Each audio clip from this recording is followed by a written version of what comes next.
but it's a good.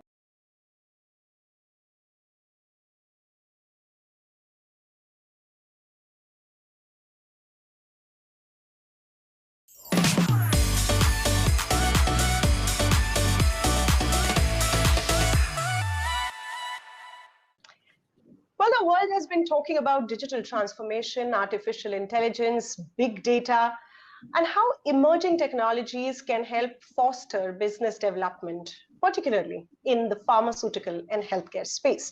But it was exactly the last 8 months during the COVID-19 pandemic when all of this was put to test almost instinctively. Now, there have been great examples of how the entire healthcare system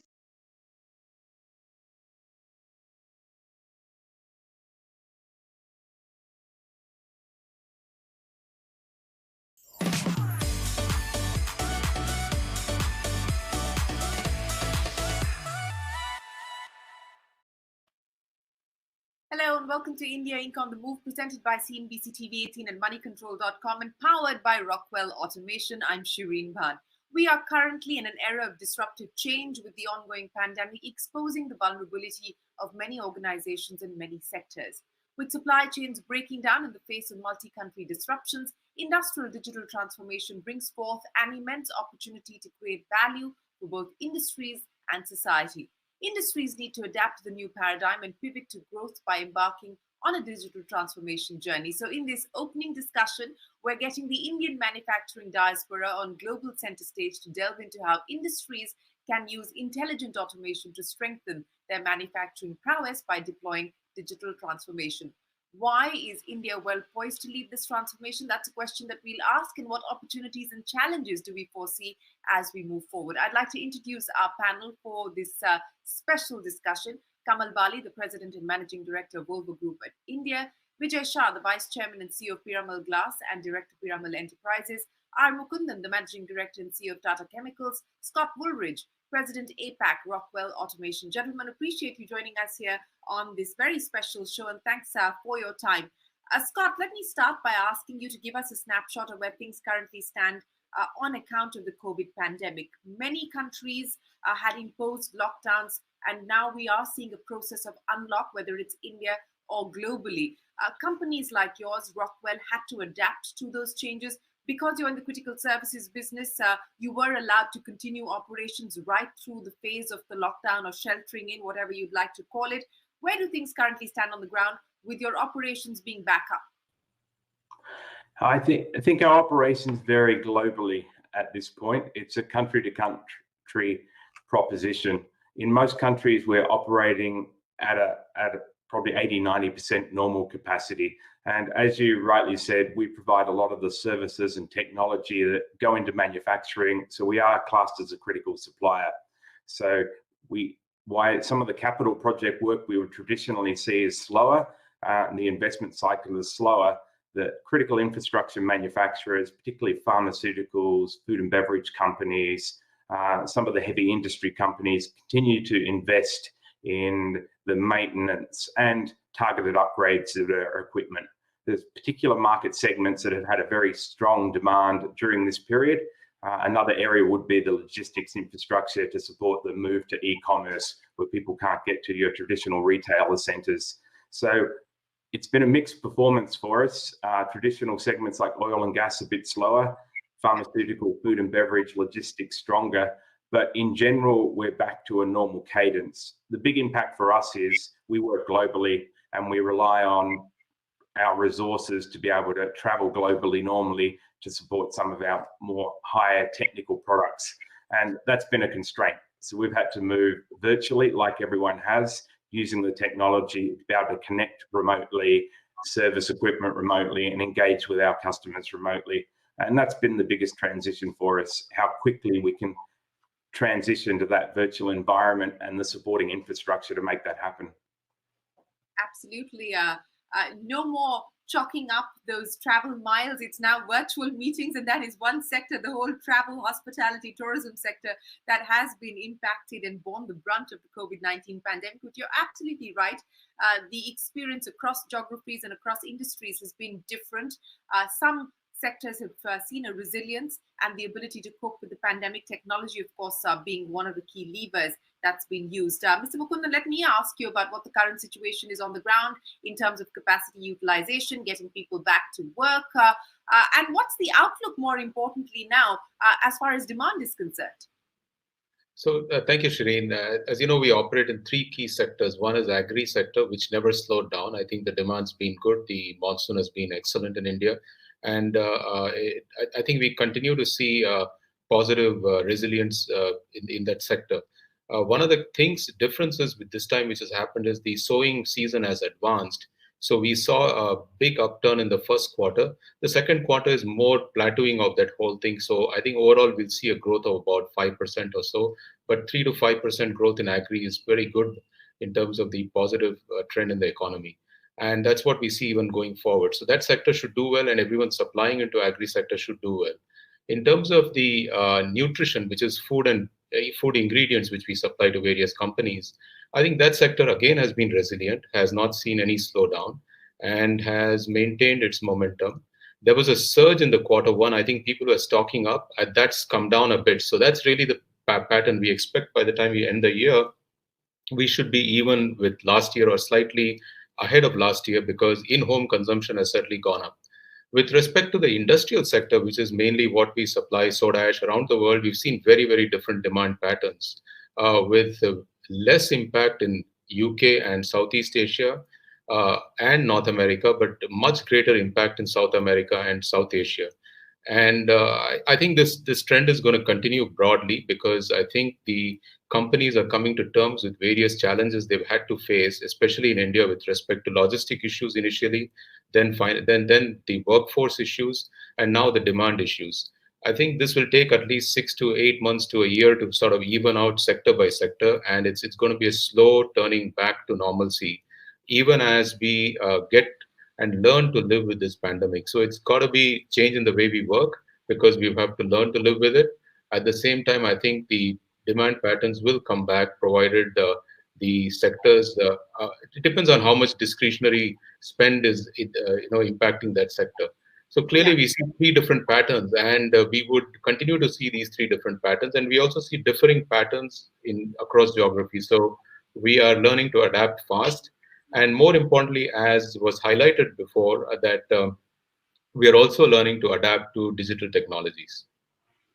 Yes, I think that's a given that most companies, most sectors are accelerating the investments when it comes to the adoption of digital technology.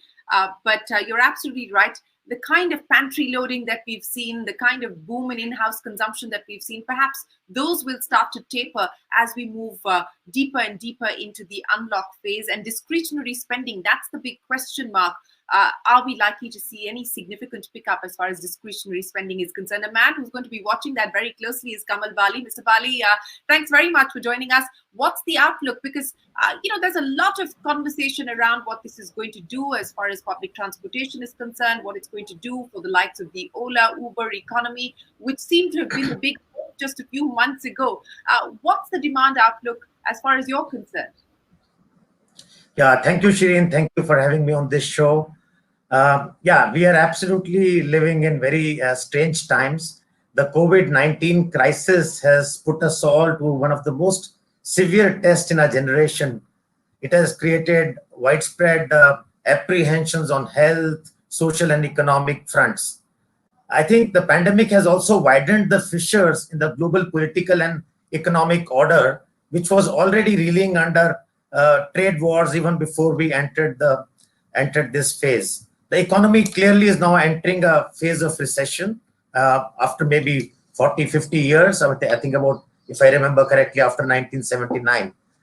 Coming to the CV industry, the commercial vehicle industry, which is very closely correlated with the economic activity in the country, I'll just give you a small perspective. This industry grew by 70 percentage points in the 4-year period from FY15 to FY19, and then dropped 40% in the year FY20, in the last year, dropped 40% to return to FY15 levels. We expect a further 25% drop in the current fiscal on the back of this pandemic, because the quarter one was a lost quarter.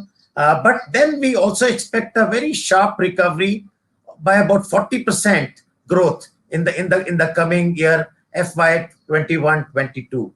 So I personally believe that there are a number of transitions, number of tectonic shifts which are happening, where it is coming to the vehicles itself, the customer needs, the way we work, as Mukundan rightly said.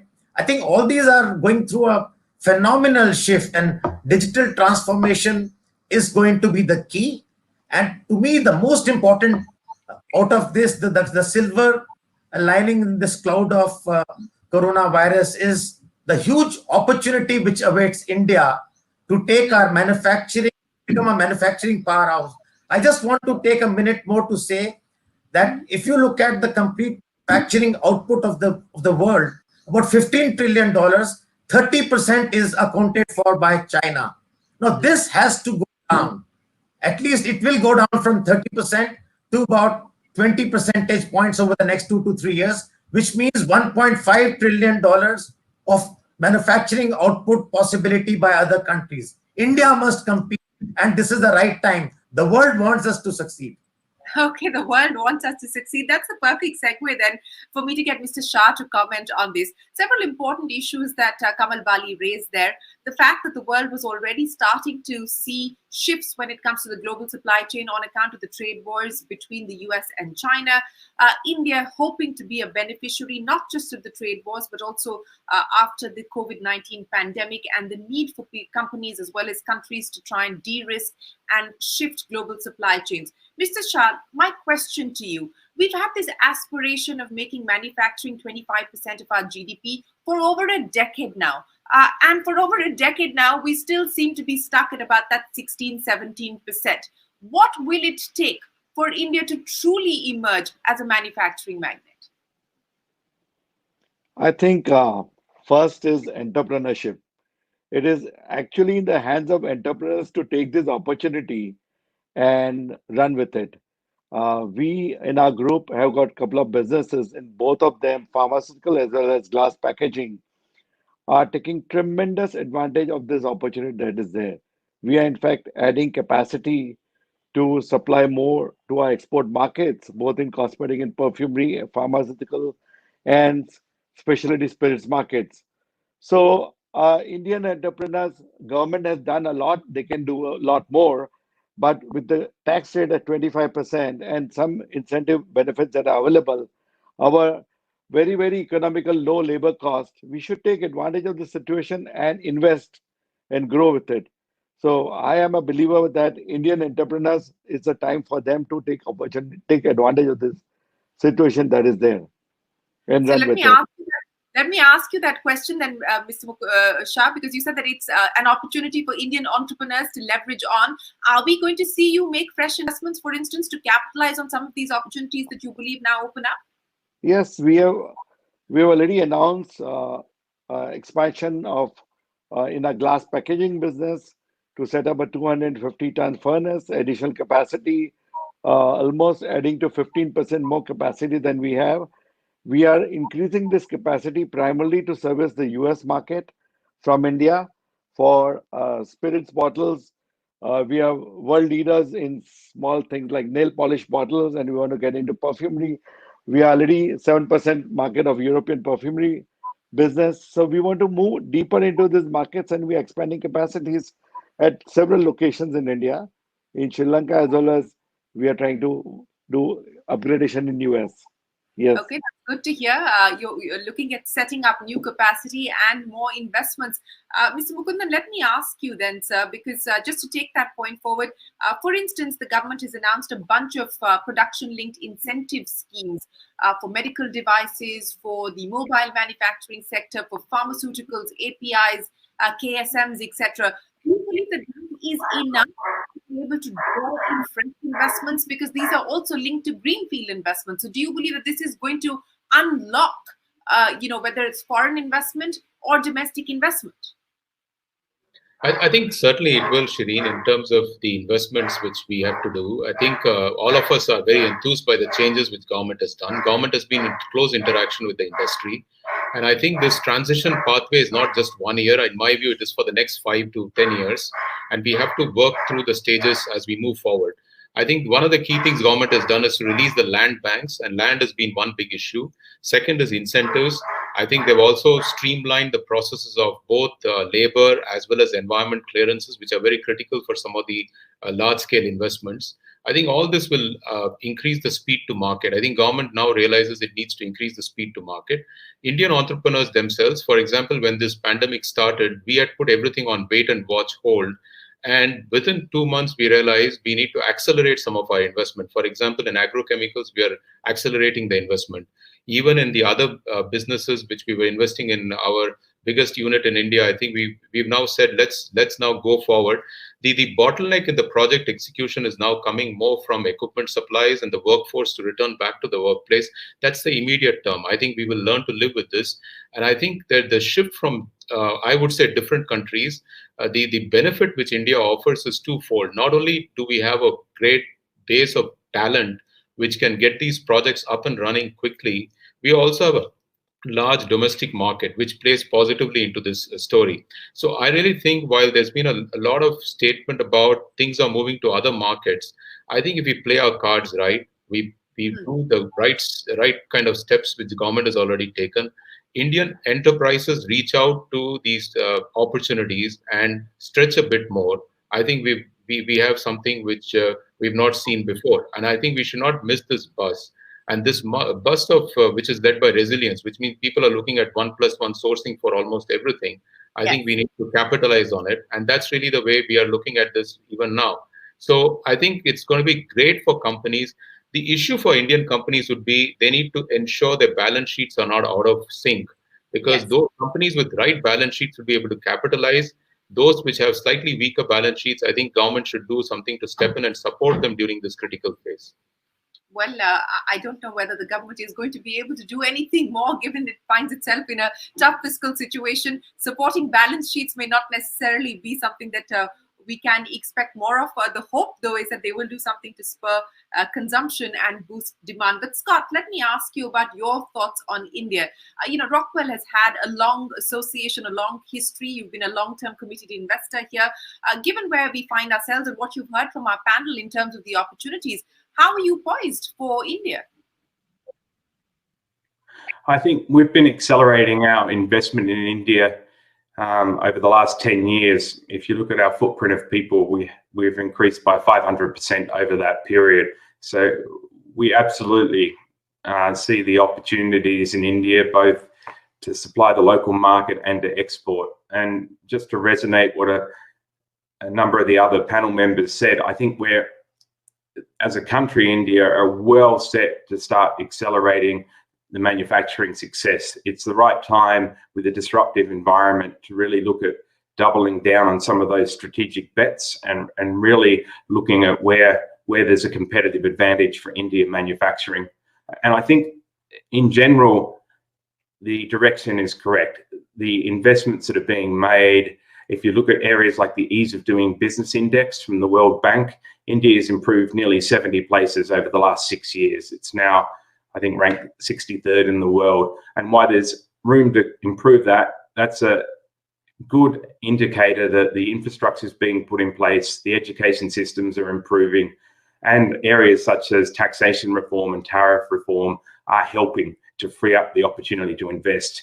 And when we look globally, they're the types of areas we look at to say, where should we place our bets as an organization globally? It's how easy is it to do business, and can we service the local markets, and can we export from those markets? And India's talent on the ground, its education systems, its improving infrastructure, and the local demand means that we expect India to be a global leader in manufacturing, a top 3 manufacturer. Well, that's good to hear. But Kamal Bali, let me get you to comment on what we just heard there from Scott. The emphasis in the last few months has been to try and look at rewiring the import basket that we have, rejigging the import basket that we have. Many restrictions have been put in place to try and ensure that there is more localization. From a manufacturing perspective, how are you coping with this? It makes tough sense as well for companies that are servicing the Indian domestic market to look at as much localization as possible. How are you seeing this, and what are the changes that you're going to be making in the next few months? Absolutely. I think we believe in that. We believe in that approach. And I think Make in India and Atmanirbhar Bharat means that clearly. So we have a joint venture with Eicher Motors in India, and we are localizing more and more in India in a big way. This journey has been there for several years. In fact, for the last 10 years, we have been at it, and we are going forward localize more and more. Let me tell you that we have made India the medium duty engine hub for the entire world. So these engines will be produced in India, manufactured in India, and supplied all around the world to all Volvo units across the world. So I think that's one example of how we are moving forward. We believe that this is a great opportunity, and I think three things, just to go back to your point earlier, three things which we need to do, really work to grab this opportunity is, of course, as a team of industry bodies, government, regulators, three pillars. The number one is setting the domestic ecosystem right, whether it's ease of doing business, cost of doing business, and all the other stuff. The second pillar is firm level competitiveness, and that's where digitalization, digital transformation, using all the tools which are available today, imbibing them and embracing them, and taking the world head on in terms of competitiveness and high quality. And the third pillar is global outreach. We have to be connected to the entire global village. How do we make a global outreach in a way that we get the marketplace, which is the entire globe? And I think that's where we need to integrate ourselves. I believe it's a strong story. I think with this pandemic petering out, I believe by the end of December, beginning of January, next year should be a very, very good year for India. We should look at it with lots of positivism and optimism. I feel that the setting is very, very good for India's story. Okay, that's good to hear, and let's hope that 2021 is in fact much better, not just for India, but for the world. But Mr. Mukundan, let me come to some of the issues that Mr. Bali raised there. One, of course, is the entire business of the kind of investments that companies are going to make to accelerate the digitization of organizations. Give me a sense of what you've been able to do. Travel, for instance, is at this point in time a thing of the past. We're seeing Zoom calls and geo meets and so on and so forth. But outside of that, what is the kind of digitization efforts that are underway? What kind of investments do you believe you will need to make? And what will it mean in terms of cost reduction as well as efficiency gains? Thank you, Shireen. I think one of the things which I highlight, I think several forums also internally and externally, is that when we look at this 1+1 switch, we should not just transport what exists back into India. I think we need to build them differently both on the back of digital, sustainable, and technology. I think these three things are very, very critical to build differently. And the talent set which we have in India is able to support this. And if you look at what pandemic has done, this pandemic has done is only accelerate these three forces: the force of digitalization, the force of sustainability, and the force of technology, which is use of new materials. If you look at our latest factory, which we set up in South India, in Nellore, and that factory was set to the Industry 4.0 principles. So very simple things. And I think you notice it the moment you go to the factory gate, there is a face and iris recognition. There is no cards. So employees have to walk in. It actually restricts the areas you can visit by your identity. So some people cannot go into areas of the factory. There's a complete transparency of the material from the time it leaves our vendor to the time our product reaches our customer. And that is digitally tracked. And I think that has led to a lot of savings. Each one of these, I think, leads to savings in terms of employee productivity, in terms of inventory savings, in terms of plant uptime. So I think this is the way the world is going to move. I think all of us are looking towards touching what I call the optimum. There was always a gap between what an optimum machine could do and what output we were getting with all the human intervention. with the layer of automation and the data analytics and intelligence which is laid on top of that, which is what companies which Scott works for do, I think this is a wonderful place to sort of up the productivity, up the efficiency. So when Kamal Bali said we need to sort of look at two forces, one is to look at ease of doing or cost of doing business in India and the competitiveness of Indian industry, I think Indian industry has to embrace this. We are now putting automation in all our factories, and this is one of the investment which has not slowed down. I fully agree with what Scott has said. This is one which we're accelerating because that's the way the world is moving. Yes, and that is the feedback that we're getting from across different sectors and across different companies. Mr. Shah, let me get you to comment on that. Outside of the core manufacturing process, when it comes to things like distribution, inventory management, what are the kind of changes that you have had to make in the last few months in dealing with COVID? What do you believe will be, irreversible changes on the back of the tech tools that you've been able to deploy, on the back of data analytics, IoT, automation that you've been able to bring on board? I think Mr. Mukundan touched on this point and got me thinking as to exactly what we are doing in our processes and systems and in our organization. So just as you was mentioning, we have used thermal screening cameras at the entrance. And not only that, there is a coding system by which we have created a plant-in-plant concept, because with social distancing norms and the need to not allow the pandemic to impact our operations, we had to restrict the movement of people between the various plants. So we use a lot of technology to make sure, and that was introduced recently. Beyond this area, for instance, there's a quality assurance that we need to do on the customers used to visit us every month. Several customers would visit us to do quality assurance before release of the product. It has all changed now. So we have digital quality assurance where augmented reality plus Ultra HD portal has been created by which they can inspect the quality of the product while it is in the plant, and then we can dispatch it. Coming to area of logistics, tremendous effort has been made in this area to make connected supply chain. So live container tracking, fleet tracking, connected warehouse.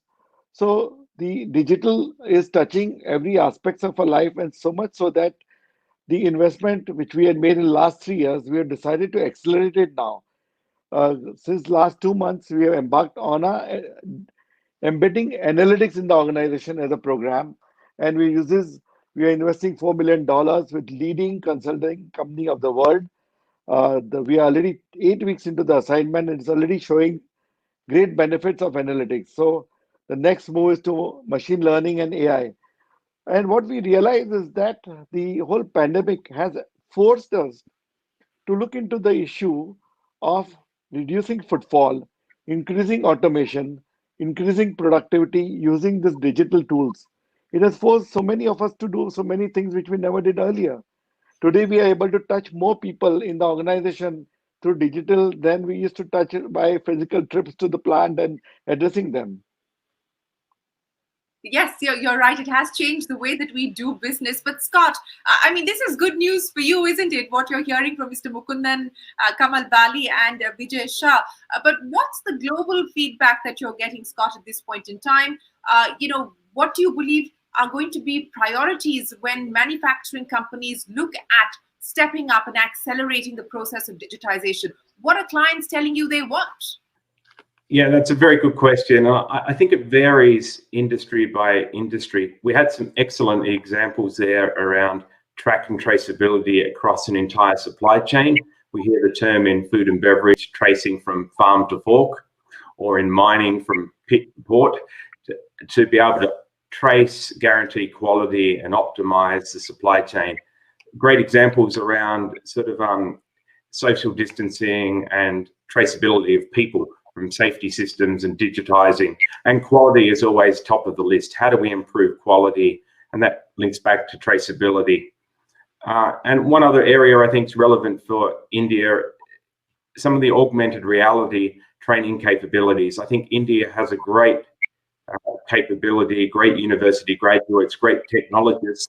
At times, there's some gaps at the manufacturing shop floor. Those people, why they may be reduced, they won't go away. And using some of the tools like augmented reality or virtual reality for training and passing on globally the skills that might be in one geography to another is a great use of technology to quickly upskill people when you don't necessarily have that experienced worker sitting right next to you.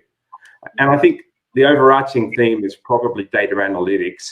As we gather these information sets and we digitize, we're getting these large data sets that we can quickly analyze. And the advantage of that is the business cycles we're in are very quick at the moment. The opportunity to take the advantage of an upswing in a certain product line, or the ability to have to sort of curtail production based on a lack of volume or manage the supply chain.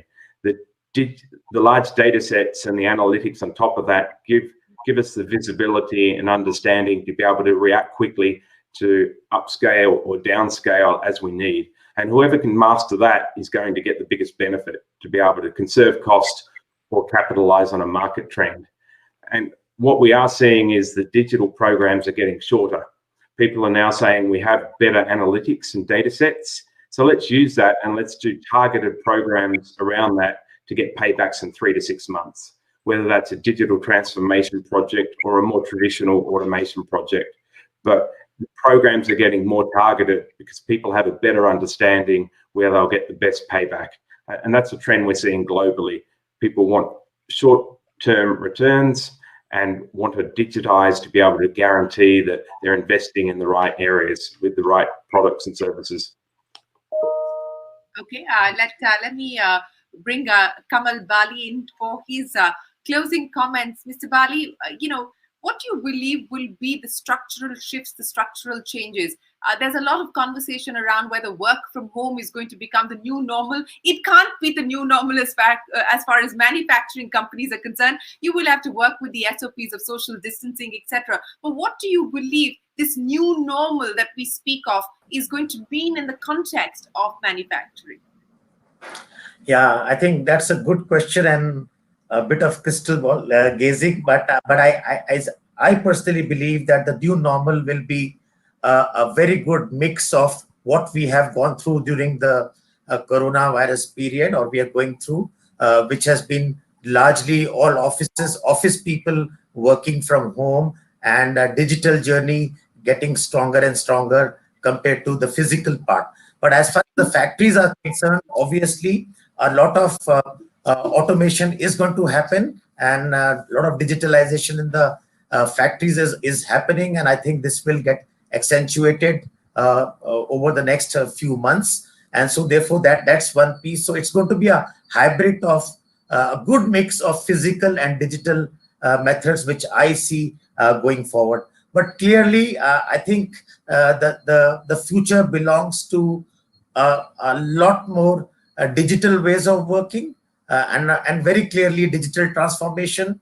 And we have, as I said, we have already used some of the manufacturing execution systems from Rockwell for our engine plant, which has now become the global engine plant of medium duty engines. So I think this is going to be the norm, to my mind, that more and more digitalization will happen. And manufacturing always used operational technologies. The key would now be the convergence of these technologies to give you the results which you are looking at. Important as we move ahead. Mr. Shah, let me ask you, what do you believe will be the pillars of this new normal?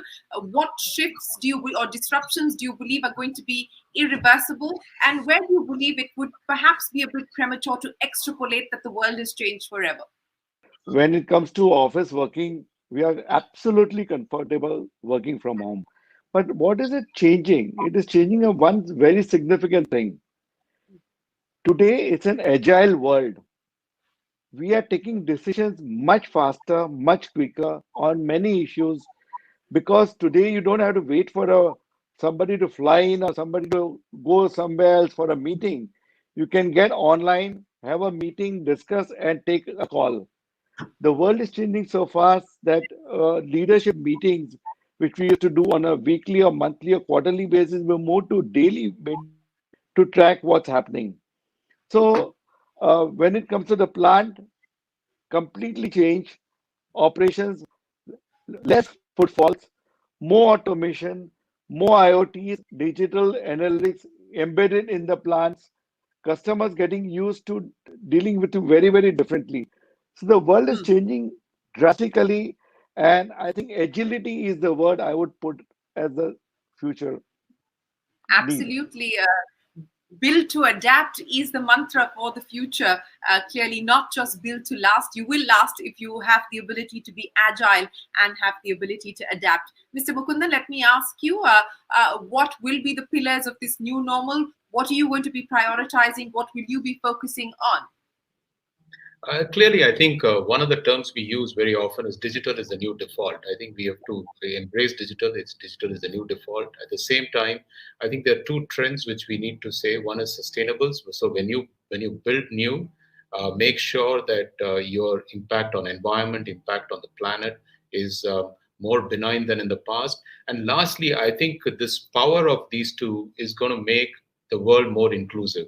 Your reach to various sections and sectors which you could not reach in the past, you would be able to reach. So you can now increase your reach and make it more inclusive. So I would say it's probably the trend of bringing together digital, sustainable, and inclusive. I think that's what the world is moving towards. And that piece is there in every aspect, whether we talk about manufacturing, consumption, supply. I think that's what is going to be the way the world is going to move towards. There are going to be very interesting changes happening. But I agree with everybody. I think this is an acceleration. It's not a revolution. There will be a bit of physical and a bit of digital, but there'll be more digital. I think people will start questioning, why can't I deliver this digitally? Why do I need to employ physical? I think that question is going to be there. Yeah. The IoT systems are going to be there. You see, with oncoming 5G networks, which India will embrace at some point, I think this machine-to-machine communication, the entire new world of how the world sort of moves forward is going to completely transform itself. This is only a sliver of what we're going to see in the future. So Yes. I think companies which prepare now will be well enabled when that future arrives. Okay, so digital is the new default. Phygital is the way forward. Scott, I'll give you the final comment on this. What will the future hold? What will the future look like? Well, I think 4 years ago, everyone was saying digital was the new oil. It was going to be the get-rich wave of the next generation. I think our view is that 15-year timeline has compressed into about 24 months as people have adopted these new technologies very quickly, forced by COVID-19 to react. So I think we are seeing it isn't a revolution, as we said, it's an evolution. It's an evolution that was projected around Industry 4.0. We've compressed the time frame, and that's driving agility and speed, as was mentioned. And I think that's what we're moving towards, a more agile, faster decision-making environment where we can adapt to those trends in business demand more quickly and more easily. I do think, however, it's in human nature to connect face-to-face. And I know I'm certainly looking forward to connecting with people in person again more often. So I'd be personally interested in how that trend plays out with the digital engagement, because I think we've got that human nature element as well, where people do want to connect and be together face-to-face. So there will be a balance. Well, hopefully there will be that balance. I mean, it's been fun chatting with all of you virtually, but it would have been nice to be able to do this physically as well. Hopefully we will get that opportunity soon enough. Scott, Mr. Shah, Mr. Mukundan, Kamal Bali, many thanks for joining us here to take us through where things currently stand, on how organizations, especially in the manufacturing space, are dealing with the COVID pandemic, what the digital acceleration is going to mean for each of these companies, for these sectors, and how India can make good this opportunity. Thanks very much. We wish you all the very best of luck and appreciate your time here on the CNBC TV 18 Money Control Special.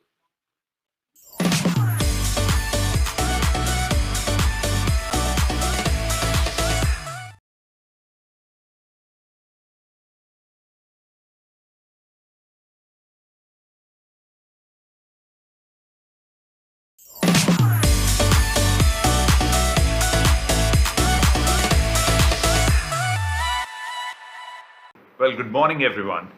And I do hope that all of you are well and staying safe. It is my pleasure to welcome each one of you to join our premier technology event, which this year is being organized in collaboration with CNBC and Money Control. It's called India.INC, on the move.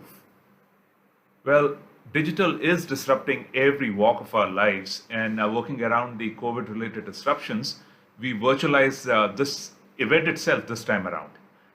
And speaking of disruptions, there's a massive technology-led transformation that's already playing out all around us. And I believe it's going to have game-changing impacts on our economy. That's the digital transformation in manufacturing, which we'll be exploring during these couple of days. This is very close to our hearts. At Rockwell Automation, we believe in expanding human possibility by combining the imaginations of people with the intelligence of machines. This belief supports our strategy, which is all about bringing the connected enterprise to life. What this means is, by linking people, machines, and the data from across your business enterprise, you as manufacturers can maximize your performance, drive innovation, and of course, eventually gain competitiveness. So, before I go any further, I would like to begin by thanking Shireen and our panel of distinguished speakers for an excellent discussion during the plenary session that just concluded.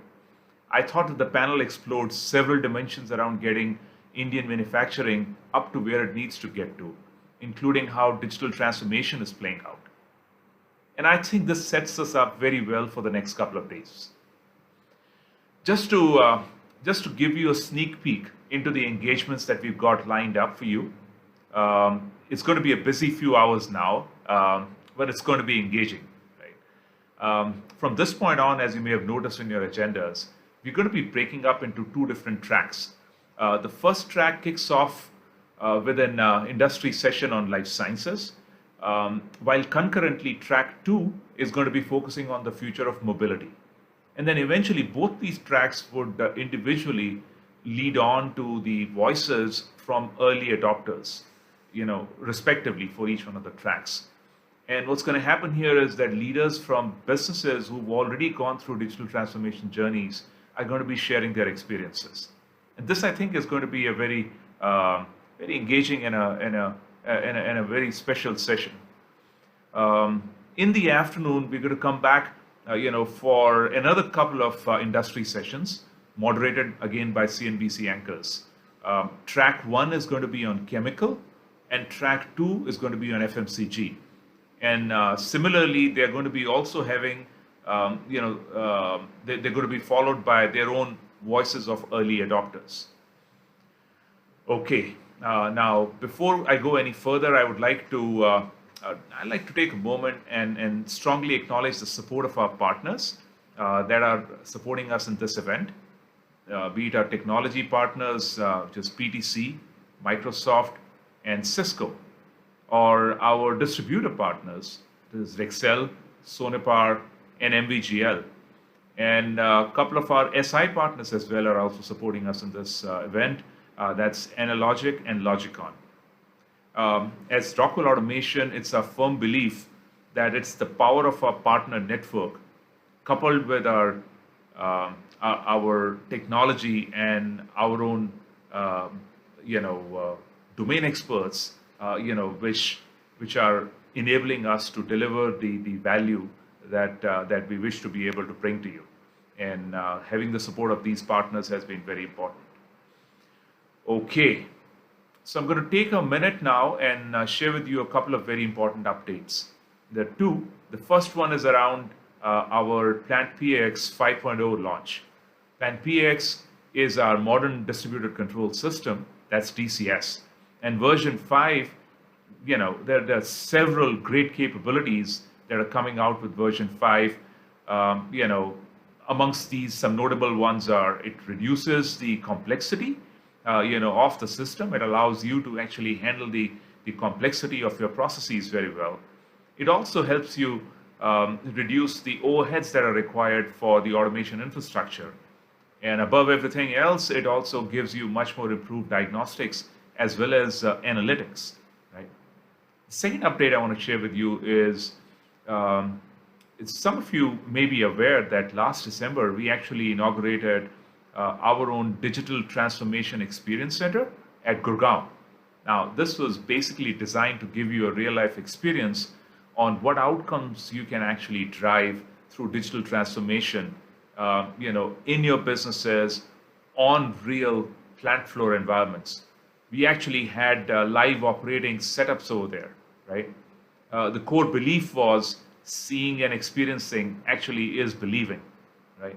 Now, we already had more than 100 customers visit us before COVID struck, and it's been missing real customers coming in, since we have these lockdown and the unlock stages going on. So last 150 days, we haven't actually had anyone over there. But, our teams did a great job. And I'm glad to share with you today that we've been able to virtualize the experience center itself. And we are making it accessible virtually to all of you starting tomorrow. And I want to take this opportunity to encourage all of you to join tomorrow's session, which is a virtual DTEC live event. And also, of course, there's also going to be a PlantPAx 5.0 session as well tomorrow.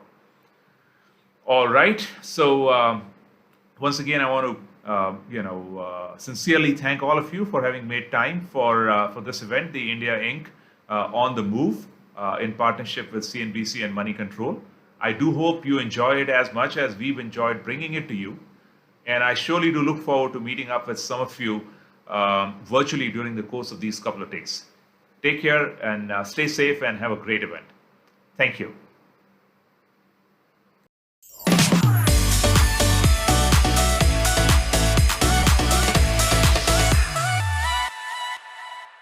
And celebrate.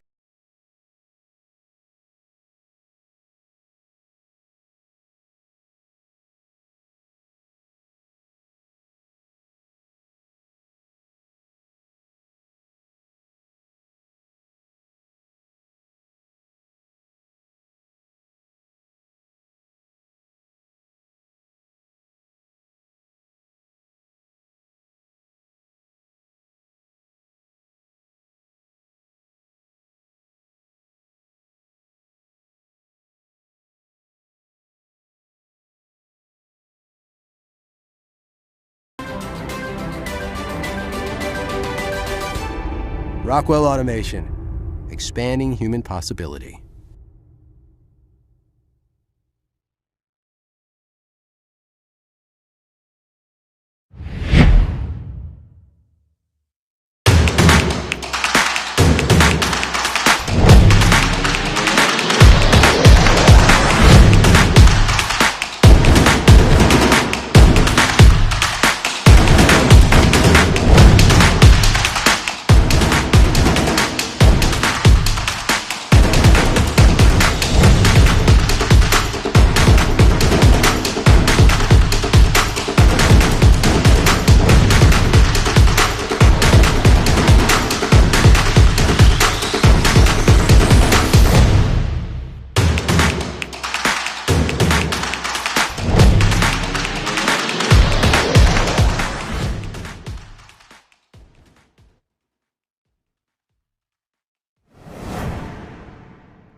PlantPAx 5.0 helps reduce the overhead required for your automation infrastructure while delivering improved diagnostics and analytics. It ensures consistent project delivery by introducing controllers built specifically for process.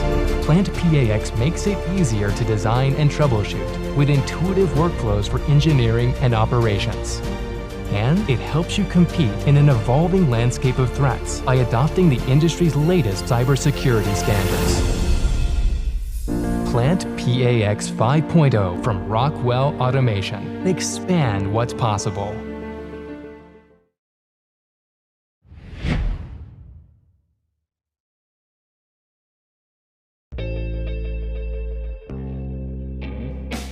In 2017, just 4% of the 86 million vehicles sold were alternative-fueled.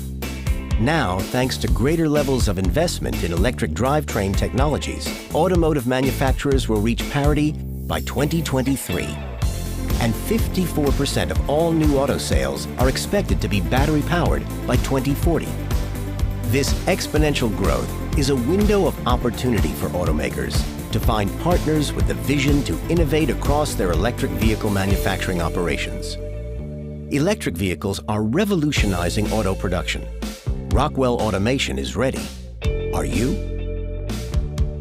The increasing demand for electric vehicles means both established automakers and startups need to launch new plants or transform existing operations and infrastructures faster and smarter than ever before. New environmental mandates for reduced emissions, automotive trends, plus the rise of rideshare services mean automakers must develop the right electric vehicle strategy to stay competitive and mitigate the risk of a recall. Real-time data sharing, self-aware equipment, and independent cart technology are just some of the ways you can reduce your time to market. Streamline electric vehicle manufacturing with a more connected, data-intensive approach using solutions such as the connected enterprise. Whether you are an established automaker or a startup with intentions to scale quickly, there are innovative solutions and a range of unique experiences available in electric vehicle production to help you maintain profitability through flexible manufacturing. Adopting a connected enterprise approach has helped many globally recognized automakers. Leveraging smart devices, MES systems, and analytics has led to improved business performance and a 70% reduction in safety downtime. The future of automotive manufacturing is already here. Rockwell Automation can help you realize the full potential of your electric vehicle manufacturing strategy, enhancing performance, improving productivity, and ensuring your place in the global automotive revolution.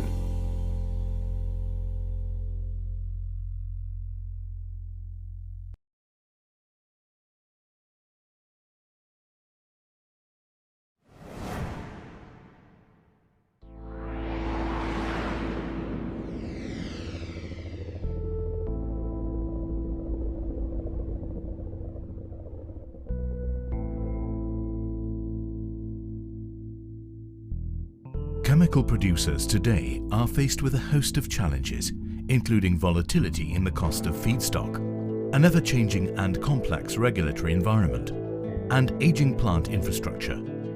Digital technologies are opening the door to new operational possibilities, but thriving in a digital environment requires new skills and a fresh management approach. Built on Rockwell Automation integrated architecture, the PlantPAx DCS is a single integrated control platform that delivers reliable and accurate data so you can reduce product quality variability, lower specific energy consumption, and maximize throughput. Prevent wasteful calendar-based maintenance and begin making maintenance decisions based on real-time data. Sensors and smart devices can detect anomalies in equipment performance and provide operators with crucial information before failure occurs. And when equipment isn't performing as expected, operators can get the right maintenance people to the right place with the right equipment. Data from critical assets also provides the information required to support immediate decisions about performance management of production systems. Real-time decision-making is critical to drive the highest level of operational efficiency to support your business objectives. This can only happen with the proper data analysis from critical assets across your operations. Rockwell Automation can help chemical producers improve operations and remain competitive by modernizing plant automation infrastructure. When intelligent assets are integrated and connected to a secure network infrastructure, producers gain visibility into all areas of the plant and enterprise. And better visibility means better business decisions. A connected chemical plant can make batch production more agile and efficient by allowing operators to easily make changes to their production schedules and bring new products online faster. Operations management can measure production performance against established targets and make tweaks to optimize future output. The connected chemical plant securely converges plant floor operations technology with business-level information technology, converting information into insightful data that helps improve risk mitigation, increase security, and ease regulatory compliance. Today's chemical producers must prioritize investments around the technologies that deliver the best ROI to solve their most pressing business challenges. A connected chemical plant can transform chemical production by providing real-time insights into asset utilization, unplanned downtime, and product quality. It can give chemical producers a better understanding of safety, environmental, and quality risks, allowing them to build a more sustainable operation.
Operations.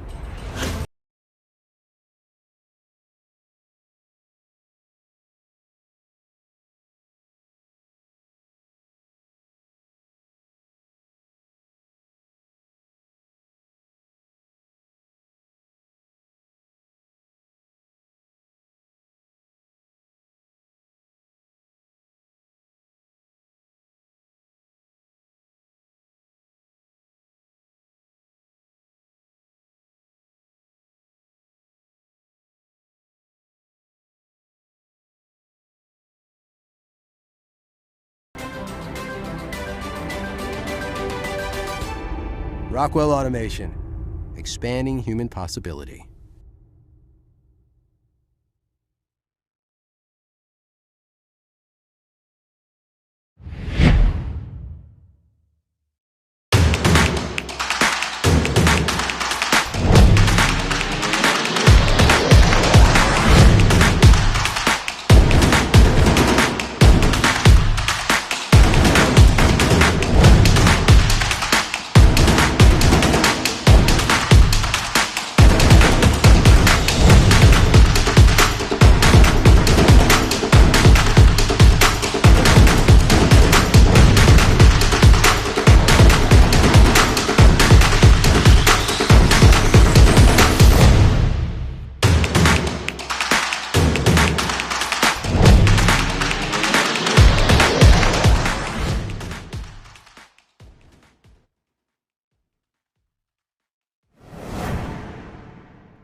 Well, the world has been talking about digital transformation, artificial intelligence, big data, and how emerging technologies can help foster business development, particularly in the pharmaceutical and healthcare space.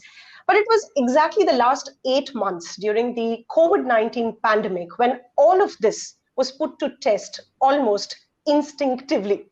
Now, there have been great examples of how the entire healthcare system, the pharmaceutical companies have managed with disruptions that they had never faced. Disruptions in supply chains, reduced time to bring products to market, test newer drugs, bring patient management tools on ground at the fastest pace. Hello and welcome to this special program, this virtual summit where CNBC TV 18 and moneycontrol.com are bringing you this summit, India.INC on the Move, powered by Rockwell Automation.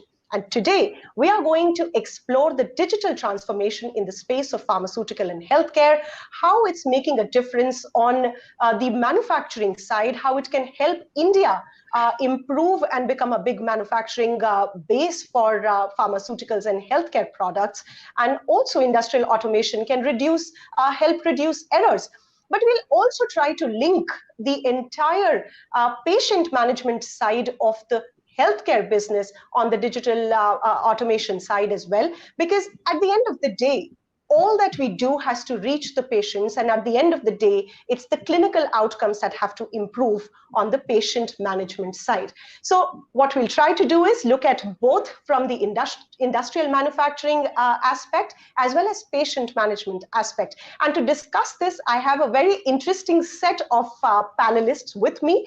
Mr. Yugal Sikri, Managing Director of RPG Life Sciences, KG Ananthakrishnan, Director General of Organization of Pharmaceutical Producers of India, or OPPI. And I have two Dilips on my panel. One spells it with L-E-E-P. He's Dilip Mansuli, Chief Technology Officer of GE Healthcare, and D-I-L-I-P, Dilip Sawhney, MD of Rockwell Automation. Thank you so much, gentlemen, for sparing time to be here on this virtual summit, India.INC on the Move. Now, to set the context of what we are going to discuss and how is the pharmaceutical industry and the overall healthcare industry looking at digital transformation, which has been happening for the last couple of years, but more so in the light of COVID-19, how is this digital transformation helping the industry? If I can invite KG Ananthakrishnan to briefly set the context for us and give us an overview of what, in his sense, are the bigger transformations that we are seeing. Thanks, Archana. As you rightly mentioned, pharmaceutical industry or the healthcare industry is going through a significant digital transformation. Though a little late compared to other industries, but it is definitely catching up. And there are several compelling reasons why this digital transformation is absolutely essential and it is happening. The first being the patient behaviors are changing. For example, today, traditionally, when a patient suffered from a condition, they used to visit a doctor, take an appointment and get the treatment. But today, with the digitization, patients usually research everything before they go to the doctor. Okay, they consult others with similar problem and maybe even devise a cure because of the access to technology tools that are there today. The second is care is evolving. The third one is government agencies are moving very quickly. Look at the way that the telemedicine guidelines were announced by the government, or the National Digital Health Mission, which the government has now rolled out. The government also is moving in pretty fast, and which is all enabling that rapid transformation, from a digital point of view. Trial data is no longer enough, clinical trial data. It is becoming much more beyond that. You need outcomes data, etc. So that is the other part which is becoming even more, challenging. And then competition is faster and fiercer. So given all this context, one does have to change, through digital transformation and several aspects, whether it is in diagnostics, whether it is through wearable devices, whether it is supply chain, whether it is digital marketing, telemedicine. And you look at every one of these areas, R&D, manufacturing space, there is so much of shift that is happening in terms of using digital technology, using big data, in order to ensure at the end of the day, the patient gets the best of the treatment in the fastest possible manner, and also which is outcome-based. And that is what is happening today because of these very compelling reasons. Thanks, KG, for setting that context. And you spoke about telemedicine and you spoke about disruption in supply chains. If I can bring in Dilip Sawhney into the conversation now and, talk about one of the disruptions that KG was talking about on supply chains. And as far as manufacturing is concerned, we saw the entire manufacturing supply chain went haywire during the last, at least the first initial 2-3 months of the COVID lockdown. most of the industry is dependent on China for its API, and a lot of even smaller technological components come from China. Even if we look at the medtech space, even when we wanted to build ventilators, most of the components would come from China. The supply chains were all disrupted, and it kind of affected the entire industry and our immediate response to COVID-19. What, in your sense, Dilip, are the current big challenges that manufacturing industry, especially from the pharmaceutical space, if I can ask you, is facing? So thank you so much, Archana. First of all, it's great to be on this panel, having this discussion. Very topical. I would, if I can, I'll probably break it up into two parts. The first thing is COVID disruption, particularly for manufacturing industry overall, and then we'll talk about life sciences pharmaceuticals, where it presented an even bigger challenge. So I think, I don't think, all of us as business leaders, we spend a lot of time in preparing business continuity plans and so forth, but no one could have really prepared for a disruption like this, right? Life came to a standstill, and everything got a pause button applied to it, right? I think manufacturing overall got disrupted, and it took us some time, but I think it was, now in hindsight, it appears that we did a reasonably good job of demonstrating resilience and springing back strongly, to learn to live with COVID. I would say industry at large has done it. I would say life sciences pharmaceuticals, there was a much greater dependence because it was an essential service or an essential industry. So they had to do it much faster than most of the other people had to. And a lot of things were done, right? And working closely with our customers, we had a role to play in this as well. First and foremost, simple. How do you work from home remotely? How do you make sure that when you have lesser workforce, you can still run your critical operations and run the critical equipment? So implementing remote collaboration, right? So having fewer operators available, in the plant, but still getting supported from domain experts who may be working from home from another city in some cases, right? Now these things we've taken it, in our stride. People are beginning to actually, we just learned from Mr. Sikri that they've implemented work from home for a much longer time duration across their entire enterprise, right? The thing which becomes very important here, because life sciences pharmaceutical industry is highly regulated, is when you have remote access, how do you ensure that you are implementing, secure access, so that people who have to provide their logins, are the very people who are actually doing it. So, you can rest easy that none of your SOPs are getting diluted or compromised. And people have spent a lot of time working on these areas. And all of this has been made possible because of digital technologies. Yes. So, I can say that, we were counting on digital coming good. And I think here for once, I would say in more cases than not, it has actually stepped up to the challenge. And, it applies to industry at large, but I would say that, for life sciences pharmaceuticals, it is even more important. It is also very critical because, times like this, life sciences and pharmaceutical players, your plants have to be audited, right? And people are now beginning to talk about conducting remote audits, right? And that is, you cannot imagine conducting a remote audit without having, digital systems like manufacturing execution systems implemented across your enterprise. Many people in India have done it, and some are beginning to now experiment with the idea of having their sites audited remotely. So I can cite a few more examples if time permits later, but it was very interesting to see how the industry has embraced digital to step up to the challenge. Okay. Mr. Sikri, if I can pose this question to you, taking from what Dilip Shalni was talking about, as far as remote audits of the plants, the regulatory compliances that have to be put in place.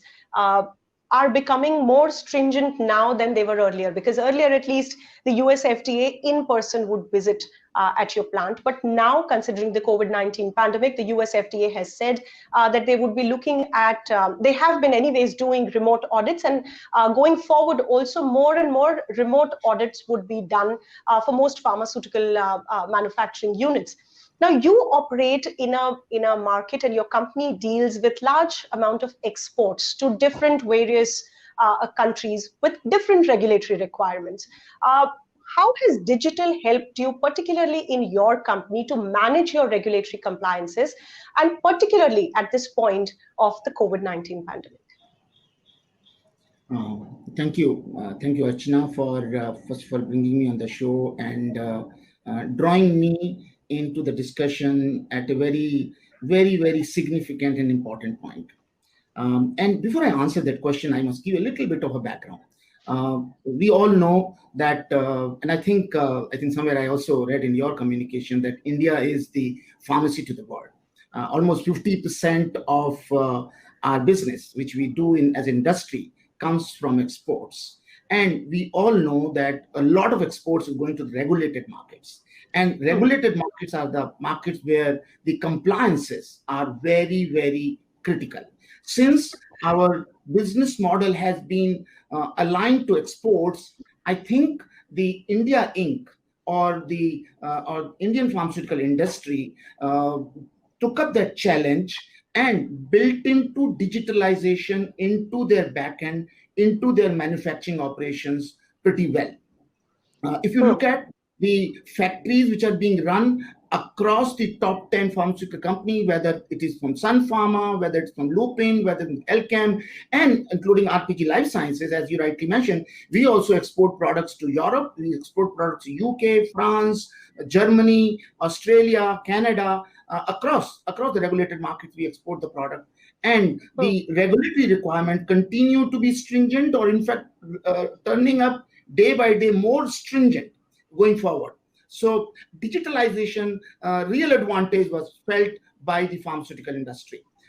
We have, if you look at across the manufacturing operations, whether it is manufacturing data management system, whether it is manufacturing execution system, whether it is manufacturing, whether it is at the supervisory control and data acquisition tools, I think the digitalization has been embraced very well. Just to give you a small example, in my company, in RPG Life Sciences, we have put in place iris scanners. Now, iris scanners do two purposes. One, only authorized people can access the machine. And secondly, the data is getting archived and stored on a very regular basis, so nobody can tamper the data. The transparency which is required, the regulatory controls are required, are also automatically being met. We have put in place electronic quality management system. There are 6 critical processes in manufacturing. All the 6 manufacturing processes, right from vendor management up to packaging labeling, are actually secured through an electronic system, what we call it electronic quality management system. So I think since the pharmaceutical industry, being an export-driven industry, being a regulated industry, as my colleague on the panel mentioned earlier, had embraced digitalization even earlier, and that actually helped us to cope with post-COVID challenges. And therefore, now the remote audits which we are talking about, and I also heard from many of my colleagues in the industry that number of them have gone through the remote audits. And remote audits, when they did, except for fixing up cameras at number of locations in the manufacturing premises, I think basic fundamental systems that are required in manufacturing, in quality, or in regulatory, or in R&D already in place, and that helped them to cope. And I saw smiling faces that they were able to get approvals even faster than what they were getting earlier. And I think in retrospect, we should thank digitalization, we should thank robotic process automation, we should thank AI, which is trying to creep into the system now a little slowly, for for making us cope with the COVID pandemic and emerge stronger. You would have heard that number of the medicines which were required of us, whether it is hydroxychloroquine or it is favipiravir, and all those supplies were possible because the back end was fully equipped and wouldn't have been equipped if they had not opted or adopted digitalization so very, very well. So, and I think you enter in many of these large US FDA approved pharma companies, factories, you will see many of these systems already in place. Right. So you are saying that pharmaceutical industry anyways has been on the path of adopting these automations of managing electronic records, managing who is actually operating the system, and putting all the data in place. Before I bring in Dilip Mangsuli to talk on the healthcare front, Mr. Sikri, I have a follow-up question on that. You spoke very in-depth about how, from the regulatory standpoint, the pharmaceutical industries already had systems in place. Did you or your company also face disruptions as far as supply chain is concerned? And what sort of the digital piece did help you in managing your supply chain in the last couple of months? Whatever I mentioned just now, whether it was adoption of technology in data acquisition system, I talked about use of iris scanner for data acquisition and data integrity. That was very, very much handy. The EQMS system, electronic quality management system, was also very, very much handy. Third one was document management system, where right from SOP creation, standard operating procedure creation, and making sure everybody has been trained and everybody is recording into a stipulated data acquisition tool or data acquisition format, was all used for us to be deployed, to be of use to us to deliver the medicines. And I must share with you the good news that, and many of the newspapers also captured that, our disruption was minimal. All the plants, both formulation plants and API plants, were working. API plant was able to produce the APIs which were eventually used for formulation. So formulation plant was working, and I would give due credit to the digitalization process, which was put in place quite early. Okay. All right. Let me bring in Dilip Mangsuli then to bring in the next angle that we want to talk about, and that is from the patient management and patient compliance perspective. So while pharmaceutical industry did get a lot of help from the digital transformation bit, from the newer technologies and solutions that they have adopted in the last couple of months to deal with the COVID-19 pandemic, Mr. Mangsuli, help us understand how is the patient management picture changing with digital revolution coming in, with machines learning faster, smart, intelligent machines coming into the market, and data driving all of this? It's a great question. End of the day, whatever all of us are trying to do is to make patients' life easier. How do you get him to have a comfortable treatment and a faster treatment? And as you know, I think in 1978, World Health Organization declared health for all by year 2000. And now we are in 2020, and we are in one of the biggest healthcare crisis that anyone could ever think of. And I think here is where we have seen a transformation that actually happened. Mr. Sikri also mentioned about it. In last 8 months, what could not happen in decades, the decade happened in last 8 months in terms of the transformation and adoption of these technologies. Digital AI, these existed in the past, last 20 years, 30 years, these have been there in the picture. People are trying to do a lot of work on that. But I think what actually changed in last 8 months had never changed before. I'll give you an example. I think one of the biggest change that happened is in terms of creating a patient outcome for, let's say, COVID patients, right? You're talking of COVID patients, and the hospitals are filled with hundreds and hundreds of patients. And now with the shortage of skilled personnel, the clinicians, radiologists, the doctors, so many people are needed, but we don't have that many people. And there are people that you need to have an urgent addressing of their critical situation. Now, to manage this, a digital solution was launched in less than 4 weeks by GE Healthcare and in partnership with Microsoft, with all people sitting at home. We called it as a mural ICU management, where a patient who needs immediate help gets immediate attention of the people sitting on a command center. All the screens of the patients, every patient's data is being provided on a command center, like a large screen where every patient data is being populated. Data coming from ventilators, data coming from monitoring devices. Anyone who is going into a critical zone, it gets highlighted immediately. That's brought into the front of the person who is monitoring. Immediately help goes there. So patient journey becomes easier. Now I'll give you a second example. A digital solution for pneumothorax. Pneumothorax is a disease where a lung collapses. When the lung collapses, if there is no quick help arriving for the patient, a patient may go into a critical zone.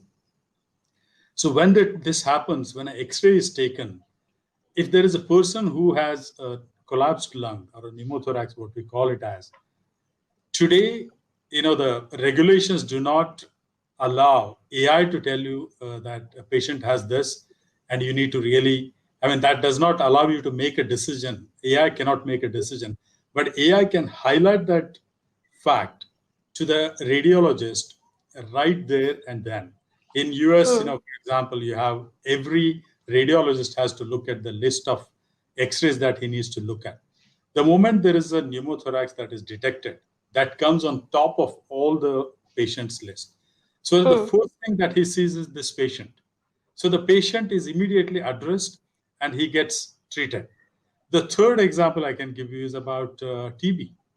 In our country itself, there is so many people who are still having TB. And if you look at the hospitals which are poorly staffed, I have one hospital in district of Belgaum, where there is one doctor who sees more than 40, 50 patients every day. And he's the only one who has to manage everything.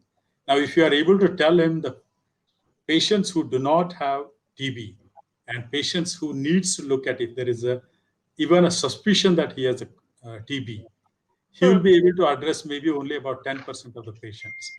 So that's where the entire patient comfort is coming. I call it as precision health.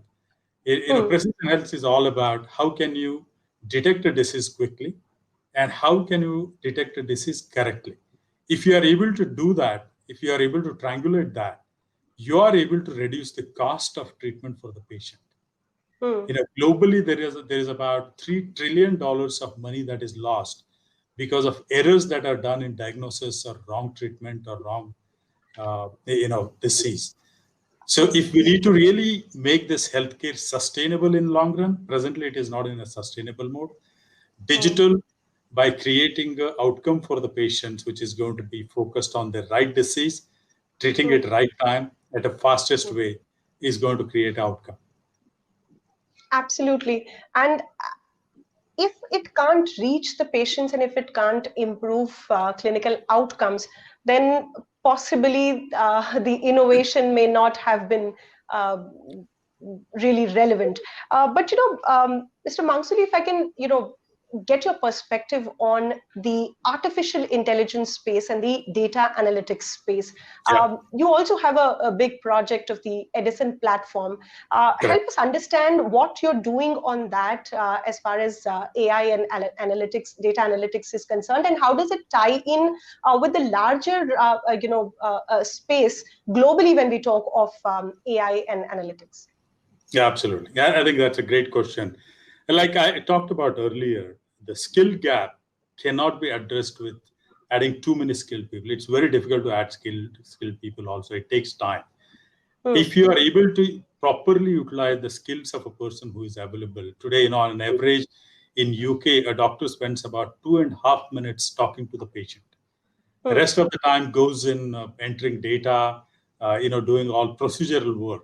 The actual time he spends is 2.5 minutes. And if you are able to take out the time that he's doing on a non-productive work and focus more on that, skill can be more utilized. Now, you talked about AI. right? AI is now coming into picture on multiple areas. I talked earlier about monitoring patients, right? Monitoring patients using AI. If a patient is going into a situation of sepsis, sepsis is such a bad disease today. If a person goes into sepsis within hours, he goes into a terminal mode. So we need to make sure before he gets into sepsis, can AI detect person's movement towards sepsis? That can help. Can AI help us making sure that you are doing the right protocol for a patient? For example, first patient has come for a chest X-ray. Right. And a technician doesn't know he has to take a chest X-ray. He takes a X-ray of the hand. It does not allow. AI tells you that, no, this is not a right way of doing it. It is able to really decide how you can manage the protocol by deciding it in a right way. So there are hundreds of applications that are being developed today. One great thing I really feel good about is in the country today, nearly 16 to 18% of the startups are actually focused on healthcare, which is a great thing. Yes. Globally also, I'm seeing that in our healthcare exhibitions, today there are several hundred startups who come in and showcase their technologies. Now, we talked about making healthcare affordable, accessible, and accurate, and create also acumen. When I say acumen, combining intelligence of different devices and giving an outcome. Now, if you need to make this happen, you need to bring in intelligence coming from different companies, different partnership models. And here is where we realized that the smartness that the startups are bringing, the agility that the startups are bringing, and pace with which they are able to pivot to make a decision change is unparalleled. Now, we created a platform called Edison platform. What it does is we have millions of devices in the market. And these millions of devices can be accessed by several million doctors, clinicians. And we want to bring a platform for these startups to use this to make their solutions reach these customers. Right. Now, why do you want to do that? Is there space for it? I mean, is that going to be a competition to GE Healthcare? Well, I think more than the competition for GE Healthcare, it's going to create an opportunity for customers to pick up solutions which are going to be available in different forms and different ways. Right. It can be competition to GE Healthcare, but it's okay. It also gives you an opportunity for someone to pick at a lower cost. And also, the areas that these startups are working on are absolutely diverse. Now, if you can bring all these diverse solutions on one platform, on one device, our customers can access so many solutions. Give you an example. During COVID time, our first cohort of Edison, 3 of the startups delivered solution on COVID detection in less than 3 months. Wow. And one startup actually created a teleradiology solution using these AI solutions, and he made it available to rest of the partners. And we integrated these solutions on our platforms.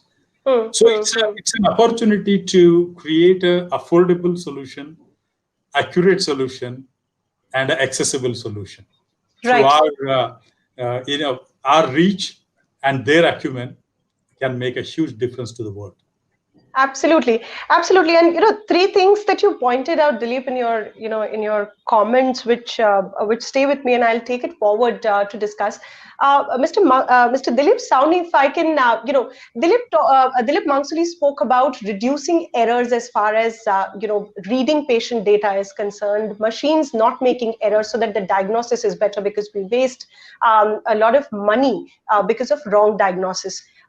Let me take the parallel to the pharmaceutical industry. We have a lot of data when we are getting into pharmaceutical manufacturing as well. You have a lot of data that needs to be read, that needs to be analyzed. How are digital transformation tools and bringing in AI, etc., helping reduce the errors on the manufacturing side, especially at a time when data integrity is so crucial, it's so important, and the time to market is also reducing. Drugs need to come out in the market faster. So how are the digital transformation tools helping from the pharmaceutical manufacturing space to reduce errors? So, Archana, that's a great question. And I think one word answer is immensely. I think when we talk about transformation, this is exactly what we see going on. And the examples that Dilip was offering on the patient outcome side, there is something equally impactful that's going on the manufacturing side as well. Just to give you an example, when you're producing a single batch, in a pharmaceutical facility, one batch may have a few thousand, parameters to be tracked. It may range, right, from little to many, right? And if you, as you track the entire, set of parameters that come out, right, the data points can run into, several, maybe tens to hundreds of millions also in some cases, individual data sets. This is just for one batch. Now, all of this insight up until this point in time was either not being captured, or, when it was being captured, it was lying in silos, and there wasn't much of a context to it. Now, when you bring it all on a digital platform, what you're able to do is, this is just for one batch. When you get, similar, data sets for all the batches, you are able to actually get phenomenal amount of insights on your own manufacturing, your own production, right? And then when you begin to apply things like machine learning and AI, that just opens up a treasure trove of insights that up until this point you never had, right? It allows you to have, it allows you to create digital twins, which enables you to create simulation of a nature that you could up until now never do, and that it immediately allows you to do things in the virtual world, which you can sometimes not even try in the real world, right? So that's just to cite one example. Another example, which is literally online, taking the data coming in from inline sensors, right, from your ongoing production, right? It can, by using machine learning algorithms, it can give tremendous amount of decision support to line side operators, right? Why? Because the moment you see that there's something that is going out of spec, right, there is an anomaly of some sort, right, which is detected, you have the ability to respond very quickly. And if you can respond quickly, you can take control of the process and make sure that you don't have to reject a batch sometimes. Right. So, so there is like an enormous amount of value saved. This is like real business impact. And this is also making sure that, you're, Any quantification on how much we could, reduce the errors, and if Mr. Sikri also can provide some personal, inputs from what he has seen in his company after you've adopted these digital technologies, the errors by what quantity would have reduced? Mr. Sikri, you want to take a shot at it? You have more data points available. Okay. So if you ask me to put a number to it, I won't be able to give it to you now, but I can just mention to you that just last week we had a issue discovered in the market, global market, and it was pointed out to us. And frankly, we had not yet put the machine learning and the AI into place, but we did have data acquisition systems in place, and that helped us to resolve the crisis, I think, in less than 3 days.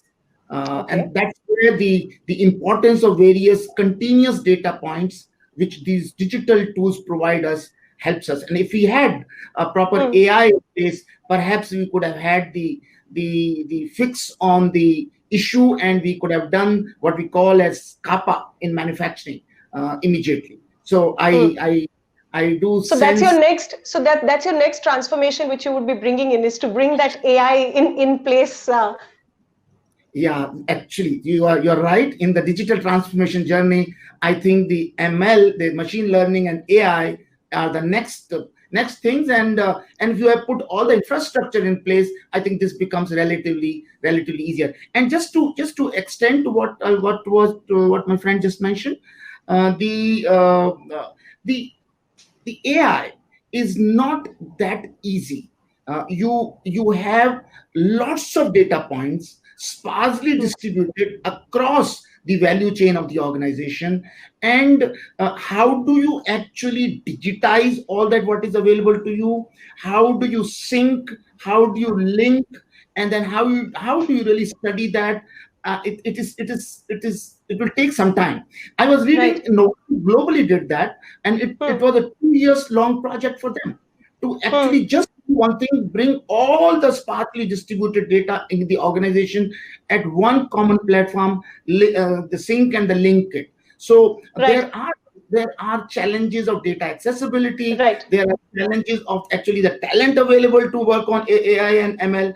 But I think as we go along, we will deal with those challenges with the help of the colleagues who are there in the panel today, and find the solutions through AI and machine learning. Perfect. So I've brought two parties together to talk of the next level of digital transformation. Mr.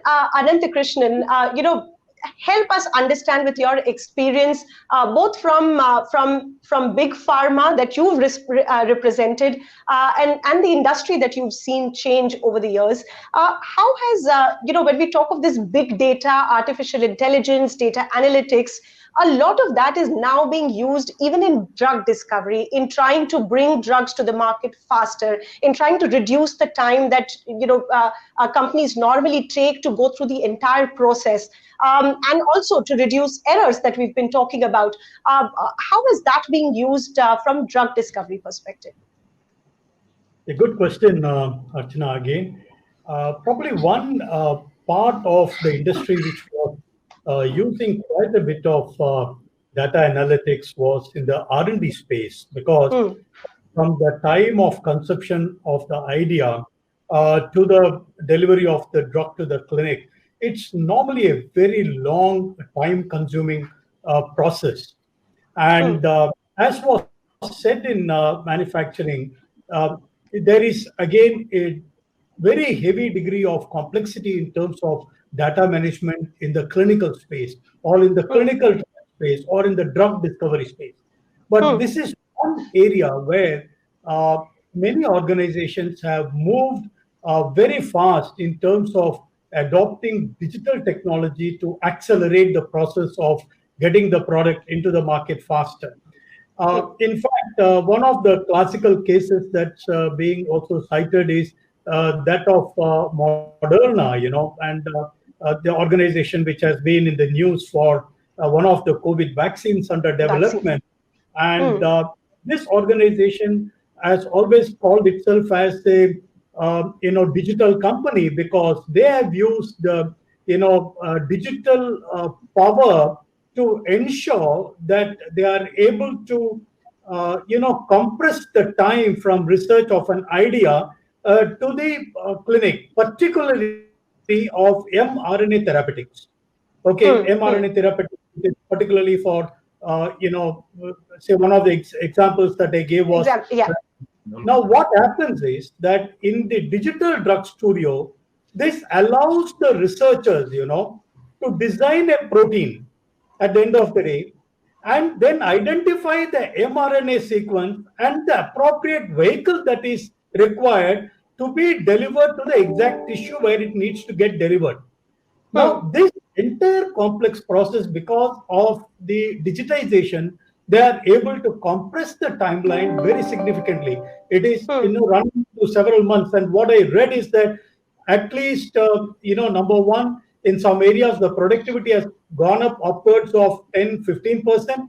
And in other areas, the time has been compressed quite a bit, particularly getting the product to the clinical stage, that is, getting it to the clinical studies phase. Study phase. So this has been used pretty extensively in the R&D space, and I'm sure even in India, while this has been in play globally for a reasonable period of time, I'm sure even in the domestic industry who are involved in research and drug research here in India, some of these digital tools are being put to play.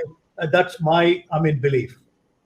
Absolutely, absolutely, KG. Like you pointed out, the COVID-19 vaccine space has been one where we've seen a lot of digitization being used to reduce the time. We're talking of multiple vaccines which have, in a matter of just 6 months, moved to clinical trial phase, moved to human trial phase, which till some time ago was not even, it was unthinkable. No one could have thought that the preclinical stage could be compressed to as short as just 4 to 6 months time frame. But that's the power of the digital medium and of data. But if you talk of data from a broader perspective, India does not have a great experience and history and reputation as far as data management is concerned, particularly if we talk of patient data, if we talk of the drug surveillances that we do, the post-marketing surveillances data that pharmaceutical companies collect, or even the electronic or the medical records that patients come up with. And are most required. And in that sphere, the government is trying to make a big change. We may call it an experiment, we may call it a disruption or a transformation, is by bringing in the digital health mission, the National Digital Health Mission that was announced on the Independence Day by the Prime Minister. Mr. Mangsuli, if I can bring that question to you, do you think India at this point in time is ready to embark on this digital transformation from a broader space, which will include everything, which will include pharmaceuticals, it will include providers, it will include the manufacturing companies that make CT scans or bigger machines, and the patients and the doctors? So is India right now ready to embark on that, considering not very good reputation as far as data management is concerned? Well, I think it's a great question. Data management may be a question, but I think, is India ready from this kind of a digital transformation? I feel we are ready. Because look, I think I'll give you examples of, probably we're the last ones to start on the mobile technology also. We, in fact, surpassed everyone in terms of adoption of that. If you think about Aadhaar, no one believed that it could be really spread across to everyone. And it happened. And this National Digital Health Mission, to me, this is not an option we have. This is a necessity that we have. Data is a problem. I think it's a question of egg first or a hen first. Data is a problem. Today, data exists, but not in a right form or right shape. There's neither anonymization of the data nor annotation of the data. If the data needs to be used to create either a vertical understanding of a patient or a horizontal understanding of a disease or a regional specifics, it becomes very difficult in the present form. But the way the National Digital Health Mission is being looked at from implementation point of view, creating health ID, creating the data structures that need to be implemented, then also I think a couple of things which I feel good about. Right now, they are starting with this being an optional one for anyone to pick it. But I think over time, this will become kind of, everyone would start really going into it. The second thing is about everyone to use the data. Patient owns the data here. And that is a good thing about this. And I wanted to come to that, Okay.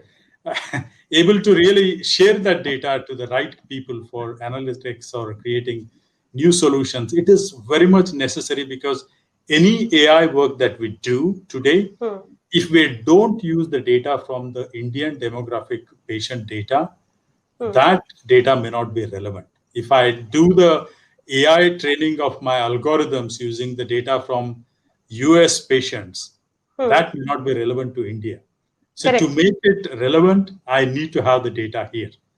So it's a step in right direction. There are definitely a lot of skepticism whether it can be done in a couple of years or 3 years. I mean, I have a strong belief that it can be done in a good pace. I'm optimist on that piece, based on how India has moved, especially on the digital piece, and with the talent that is available in the country, and the willingness of the partnership of different companies trying to really partner here. I think it is a possibility. KG, if you can briefly, help us understand what, in your sense, could be the big challenges now that India is trying to embark on this massive program of National Digital Health Mission. What, in your sense, could be the bigger challenges that companies, providers, doctors, or patients could face? See, Archana, the first and foremost is that this is an extraordinary mission that the government has taken up, and everyone must be fully supportive of it. And as Dilip mentioned, any project of this nature will have always some resistance. I think Aadhaar also had a whole lot of resistance, and even now probably some resistance continues.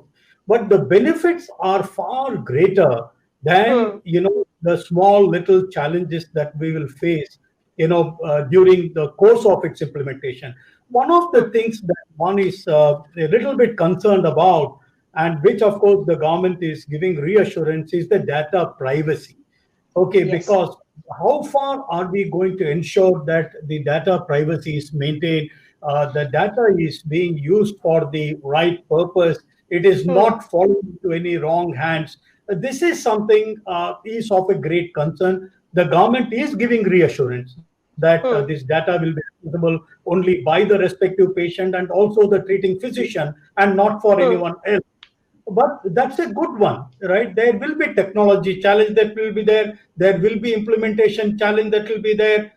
All the challenges that we faced while we implemented Aadhaar, I think a similar challenge will be there in this. But the advantage we have now is that we have already experimented and we have successfully implemented Aadhaar. Those, learning can help us implement this in a much, much better way.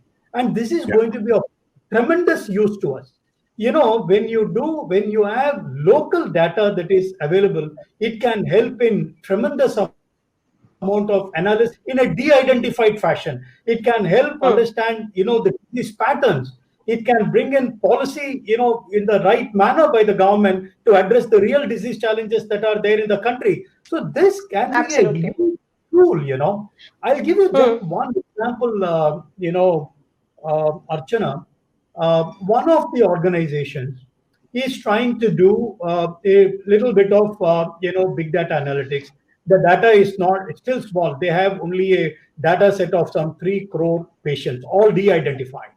Now, when you just look at that particular data, the wealth of information that it can provide at the brick level, for example, just analyzing the data, let us say in a city of Bombay, you can identify, let us say, which part of Bombay dengue is a real challenge. I'm just taking it as an example. And resource, both private and public, can be directed to that particular area where the prevalence of that particular disease is a little bit more. So those are the type of advantages that we will get, when we have this type of data available, and then you slice it, dice it, analyze it, and bring out some meaningful information that can help frame policies, as I said, and it can also help, the both public and private sector, focus the resource where it is needed the most. Otherwise, today in our country, what happens is that it is dispersed off. It is not in a focused fashion. This data analytics will help to focus where it is required. Absolutely, KG. You put it on the point that this can help both. Obviously, bring in if we have electronic medical records and pool in the data, will certainly help the patients and the doctor improve outcomes, but will also help policy making from the government side. It will also help the pharmaceutical companies to know which disease areas do they need to focus on as far as drug development is concerned. Very quickly, if I can.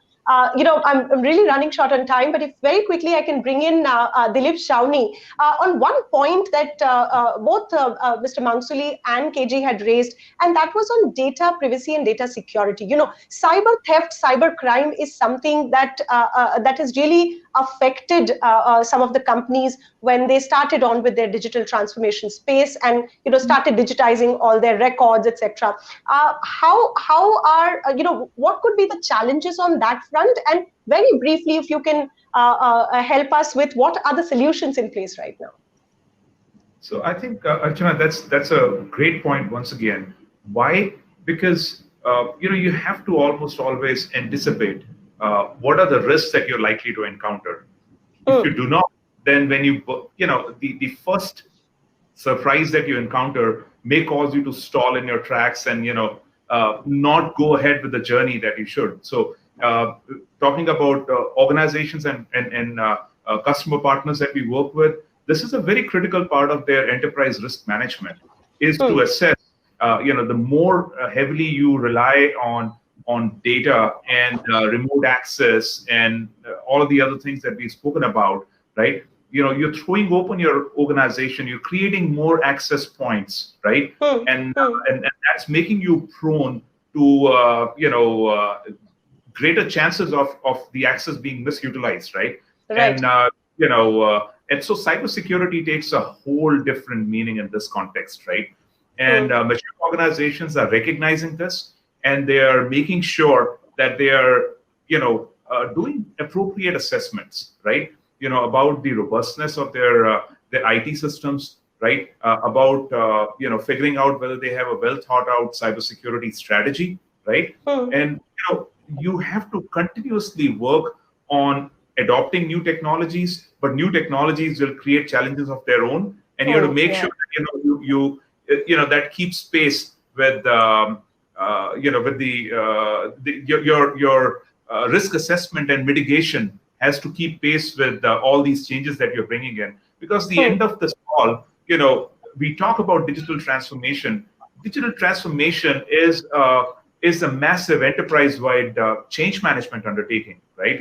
If you look at it in a very simplistic manner, and when you're undertaking that scale of change, it's bound to create, unexpected, situations. Otherwise, it's not a change. So you have to anticipate what are the risk factors it's creating and appropriately mitigate them. So cybersecurity is just a very, very important consideration for any digital transformation journey, particularly for life sciences pharmaceuticals. All right. Just, I would like to give the last word to Mr. Sikri. Mr. Sikri, we over the course of this conversation, also we've spoken a lot of, innovations and digital transformation, whether it is analytical AI, whether it is big data, or whether it is the digital health mission that the government is embarking on. In your sense, what could be the median for a country like India? Where would the median be when we talk about bringing all this technology together from the pharmaceutical space, from the healthcare space for the patient? Let's say in the next 2 to 3 years time frame, what do you anticipate? Oh, it's quite an integrative question which you asked me, Archana. Thank you for asking that question. And what quickly comes to my mind is what just Anant mentioned. Ours is 1.37 billion people. And we are, as a pharmaceutical industry, if I look at, we have, as I mentioned earlier, 50% of our business comes from exports, and we are net profit earner, etc., etc. I think we are not very strong in R&D. And we have also put in place, or the government has put in place a scheme called Ayushman Bharat. And that is able to bring healthcare to some 50 odd crore people.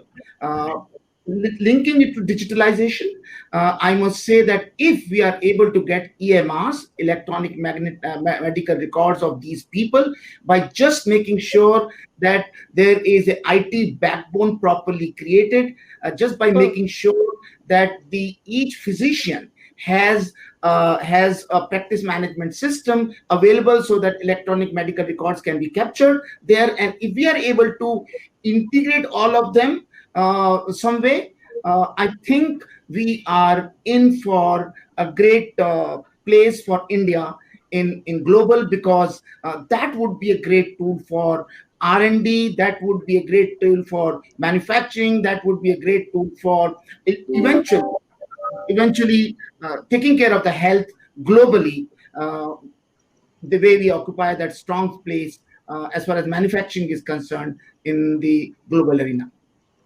Absolutely, absolutely, sir. I think you put the context set to close this conversation is like we, are the leaders as far as pharmacy is concerned. We could be leaders in overall healthcare.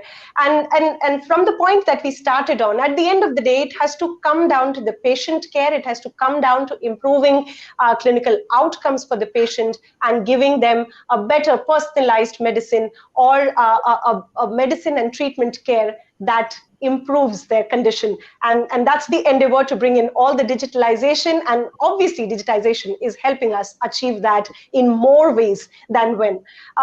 Thank you so much, gentlemen, for joining us here on this CNBC TV 18 and Money Controls program, India Inc. on the Move. Many thanks for sparing time and bringing in your perspective. Thank you. Thank you. Thank you.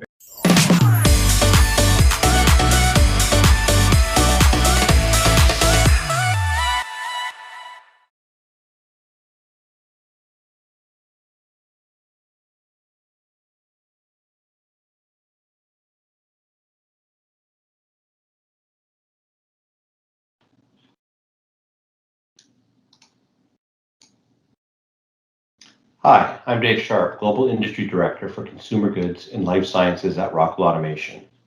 I'm excited to be here with you today to share a few actions we are taking to support the life science industry in general and in response to the critical effort and collaboration needed to overcome the challenges related to COVID-19. Due to time constraints, I ask that Q&A be managed over chat or email, and I'm happy to follow up with you in person at a later date. So let's get started. What we are hearing from customers like you include concerns around potential supply chain disruptions, increasing threats from phishing and ransomware attacks, remote workforce strategies and challenges to support essential workers, a drive to collaborate and innovate to win the fight against COVID-19. And we know India plays a significant role in that fight. More specifically, we're hearing about the gaps that are being exposed as a result of the challenges with COVID. Things like supply chain disruptions, the inability to move goods from site to site or country to country, supplier delays, getting things that you need to support your manufacturing environment, part shortages from suppliers, availability of your workforce, either due to illness or due to distancing requirements inside of facilities, access to field service and increasing scrutiny on protocols to support your manufacturing sites. A lack of manufacturing flexibility and agility to respond to the demands from consumers. Increasing downtime and increasing threats of cyber attacks, as mentioned earlier. As the global market changes for the life science industry, there are predominant trends that impact our business. A need for flexibility and scalability, driving speed to market, which is really driven by increasing competition, shorter patent lives, and various new therapies making time to market critical. These new therapies and personalized medicines require the ability to produce at different scales. And as a result, there's increased technology or new technology being deployed, such as single use, that brings the flexibility and allows manufacturers to make multiple drugs at different volumes. Additionally, an ever-increasing need for data and regulatory compliance. Your need to comply with serialization and anti-counterfeit measures driven by regulators globally. Companies are investing in network infrastructure, software, and automation to drive operational efficiency and regulatory compliance. Security and risk exposure continues as bad actors become more creative and sophisticated. There are reports that more than 50% of companies have suffered an IP loss, with over 21% of them being hit more than one time. And again, I can't emphasize enough the challenges that we all face with access to skilled labor in manufacturing. The ability to properly address industry trends and challenges is key to a manufacturer's long-term success. Here are some examples of how these issues can impact a business. The average cost of poor quality to a life science manufacturer could be between $9.5 and $14 million annually, reported by Gartner. The The average cost of a malware attack could be as large as $2.5 million, according to Accenture. The industry faces a risk of $250 billion in revenues due to patent expirations between 2018 and 2024, according to Deloitte. From a security perspective, recently, a life science company reported in their annual report a loss of $260 million in sales and nearly $300 million in expenses as a result of a cyber attack. In 2019, there were more than 100 million IoT devices impacted by attacks. This is 7 times more than what we saw in 2018. Concerning for sure. There are several hundred treatment, vaccines, and medical devices in development around the world, and they are at various stages of preclinical and clinical trials. Ordinarily, the ecosystem impacting drug development is complex, with multiple actors, including brand owners, working with governments, CMOs, CDMOs, R&D manufacturers or firms, engineering and procurement organizations, and of course, OEM skid builders. This is extraordinarily complex today as the industry attempts to respond to the development of vaccines and treatments quickly and works to scale production to deliver the really heavily needed billions of doses globally.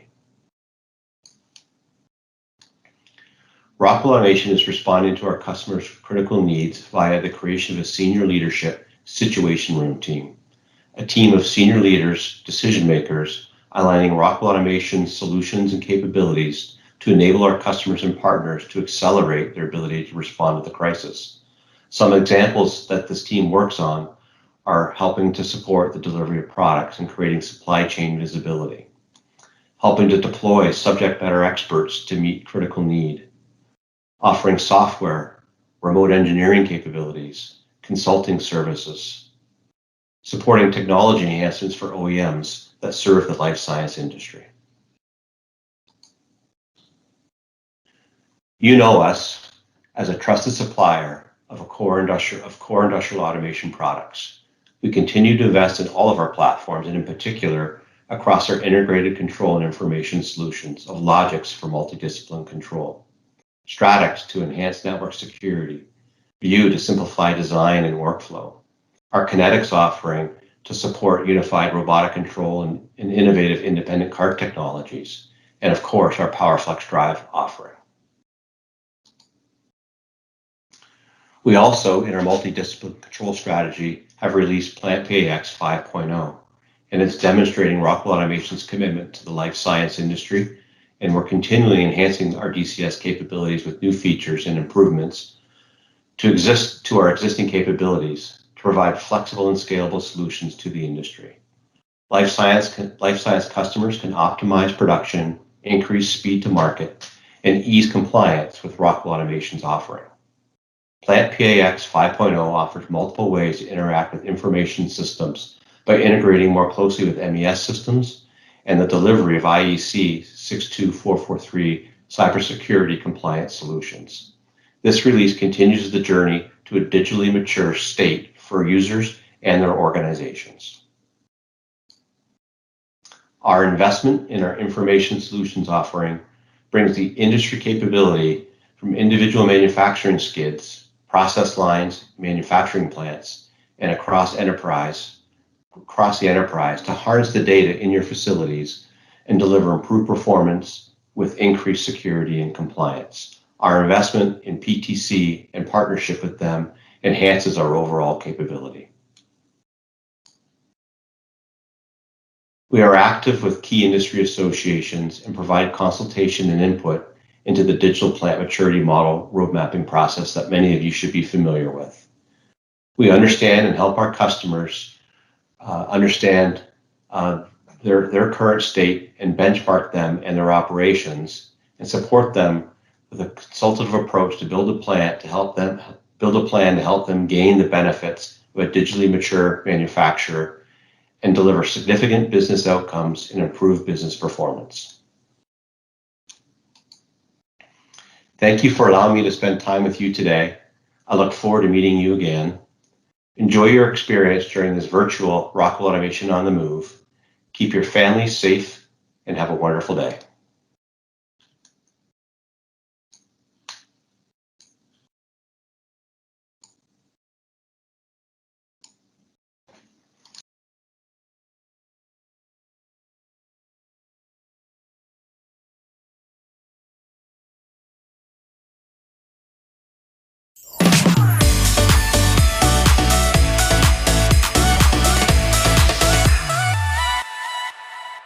So good morning and thank you for joining me in this session today.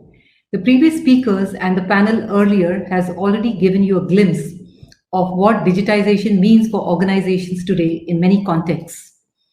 And I personally have a great belief in the power of data and technology and the need to adopt into the new way of thinking.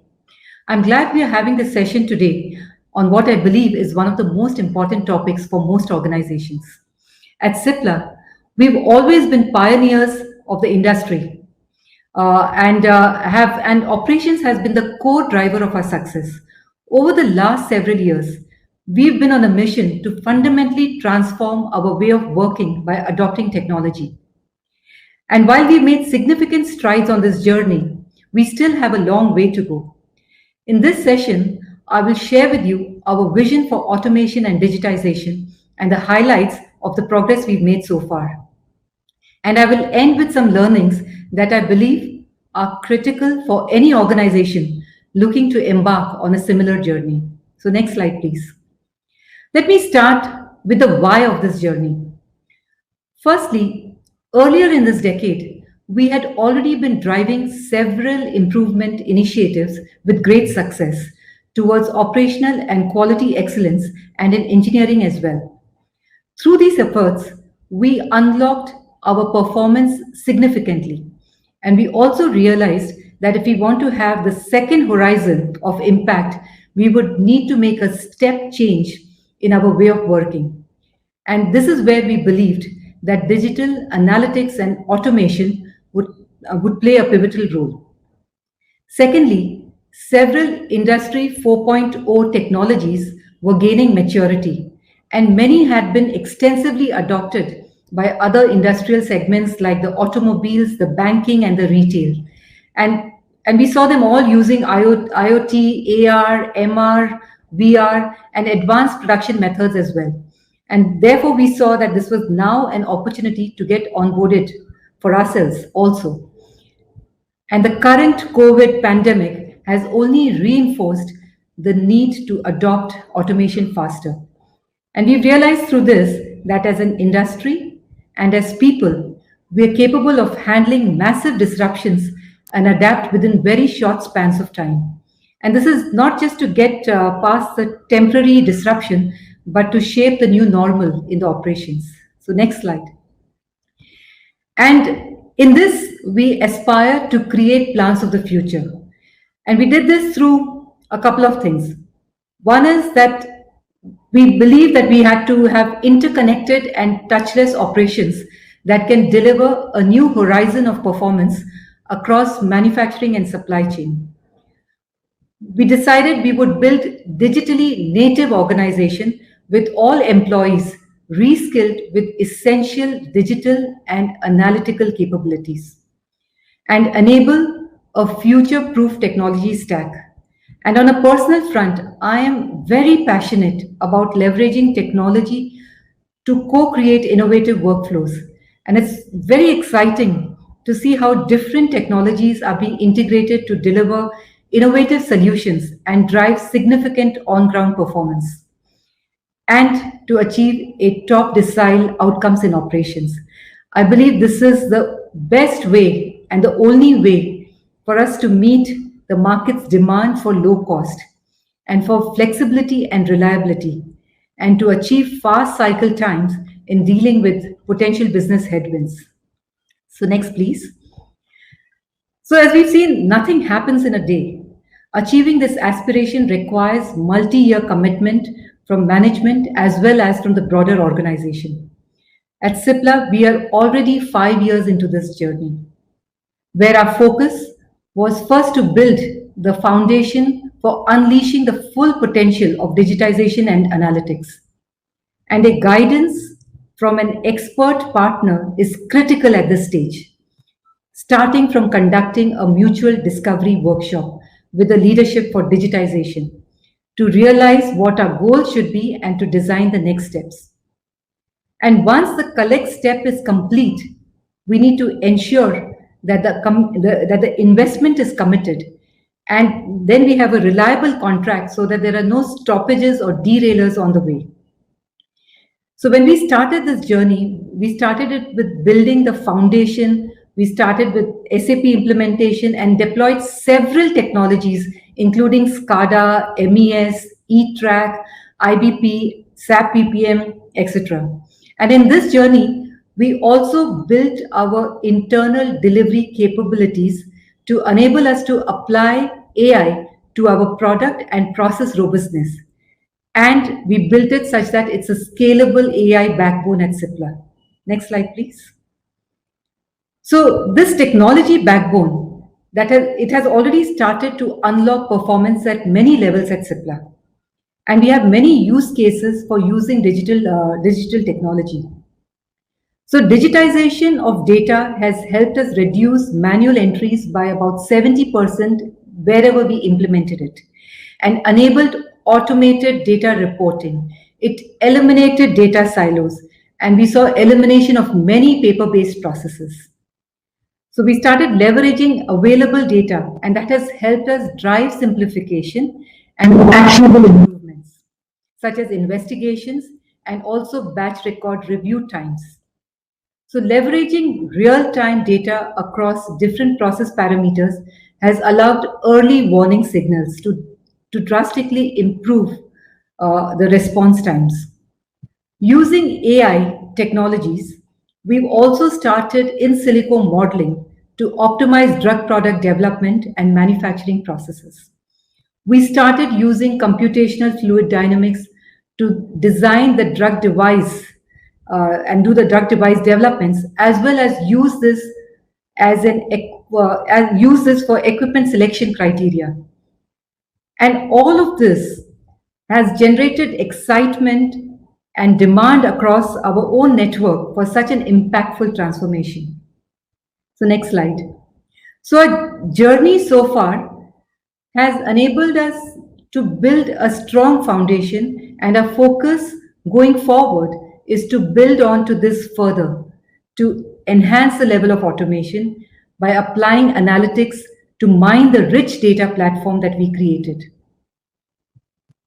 And to enable this, we are focusing on upgrading our manufacturing technology to continuous manufacturing, unlocking efficiency on the shop floor, deployment of PAT tools towards online performance monitoring to drive continuous quality and any product improvements thereafter, deployment of analytics tools to enhance machine productivity and improve first-time right outcomes using complex algorithms, and upgradation of capabilities to create a hybrid workforce through combination of subject matter experts and new talent onboarding and reskilling of existing workforce. So next slide. So to conclude, I wanted to share the 8 key learnings as we went through this journey. And while we could go through all of these learnings, some stand out very sharply for me. It is absolutely critical to have bold aspirations as you think about such efforts. This is not about making incremental changes to the organizations, but to fundamentally transform ways of thinking and working in operations. And don't wait for a greenfield facilities to start. Real unlock happens in existing facilities.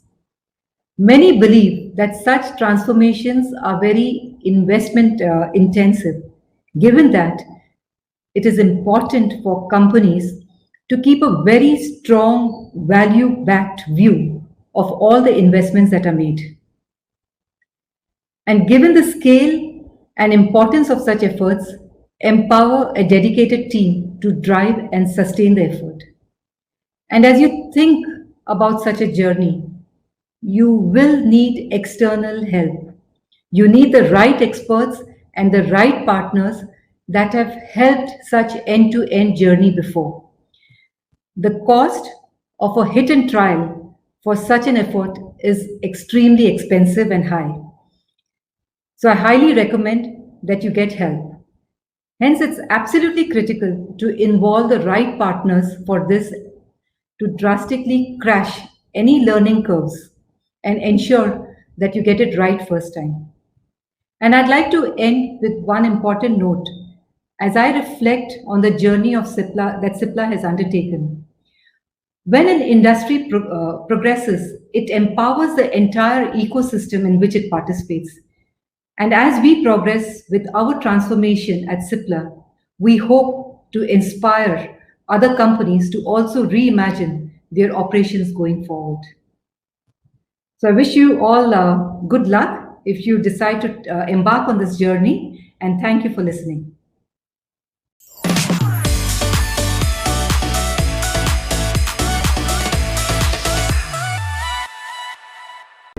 PlantPAx 5.0 helps reduce the overhead required for your automation infrastructure while delivering improved diagnostics and analytics. It ensures consistent project delivery by introducing controllers built specifically for process. PlantPAx makes it easier to design and troubleshoot with intuitive workflows for engineering and operations. And it helps you compete in an evolving landscape of threats by adopting the industry's latest cybersecurity standards. PlantPAx 5.0 from Rockwell Automation. Expand what's possible. And celebration.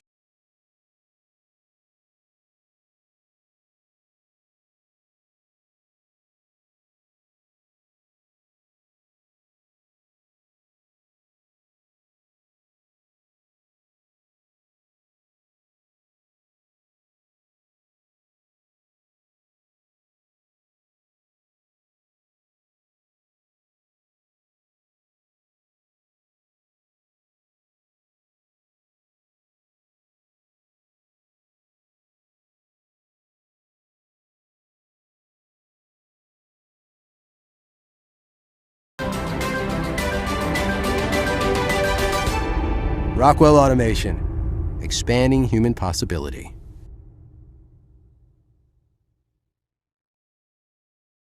PlantPAx 5.0 helps reduce the overhead required for your automation infrastructure while delivering improved diagnostics and analytics.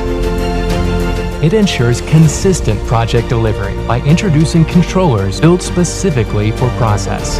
PlantPAx makes it easier to design and troubleshoot with intuitive workflows for engineering and operations. And it helps you compete in an evolving landscape of threats by adopting the industry's latest cybersecurity standards. PlantPAx 5.0 from Rockwell Automation. Expand what's possible. Celebration.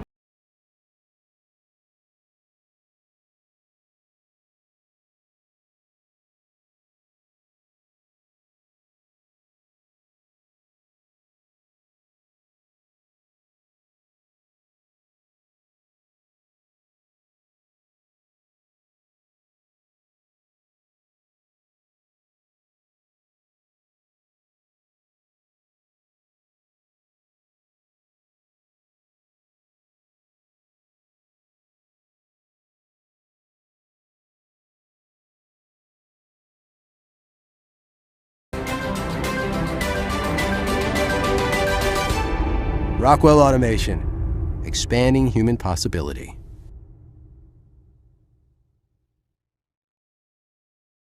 PlantPAx 5.0 helps reduce the overhead required for your automation infrastructure while delivering improved diagnostics and analytics.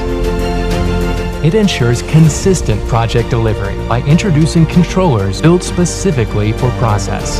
PlantPAx makes it easier to design and troubleshoot with intuitive workflows for engineering and operations. And it helps you compete in an evolving landscape of threats by adopting the industry's latest cybersecurity standards. PlantPAx 5.0 from Rockwell Automation. Expand what's possible.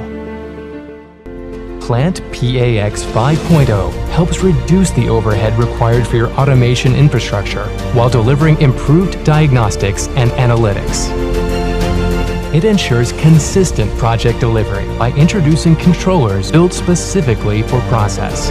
PlantPAx makes it easier to design and troubleshoot with intuitive workflows for engineering and operations. And it helps you compete in an evolving landscape of threats by adopting the industry's latest cybersecurity standards. PlantPAx 5.0 from Rockwell Automation. Expand what's possible. PlantPAx 5.0 helps reduce the overhead required for your automation infrastructure while delivering improved diagnostics and analytics. It ensures consistent project delivery by introducing controllers built specifically for process. PlantPAx makes it easier to design and troubleshoot with intuitive workflows for engineering and operations. And it helps you compete in an evolving landscape of threats by adopting the industry's latest cybersecurity standards. PlantPAx 5.0 from Rockwell Automation. Expand what's possible.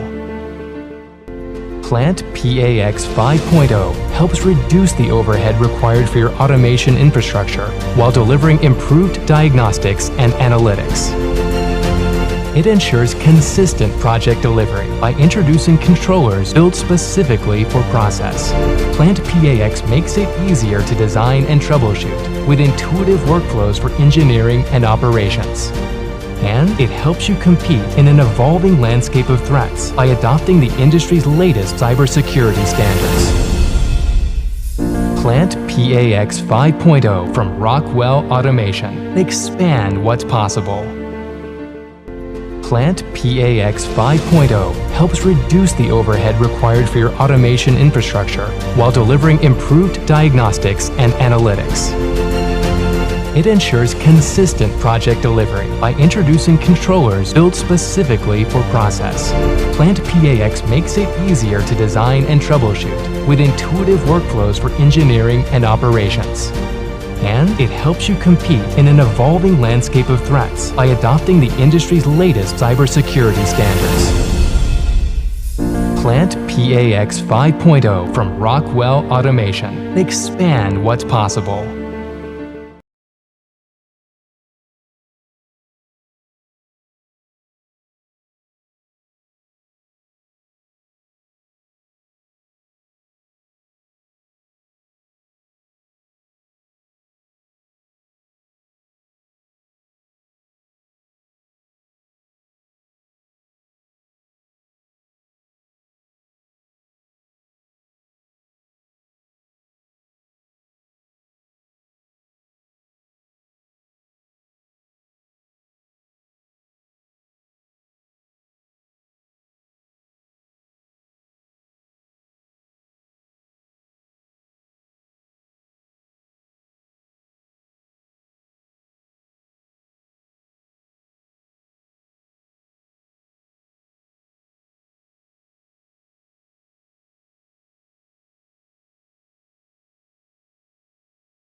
Rockwell Automation, expanding human possibility.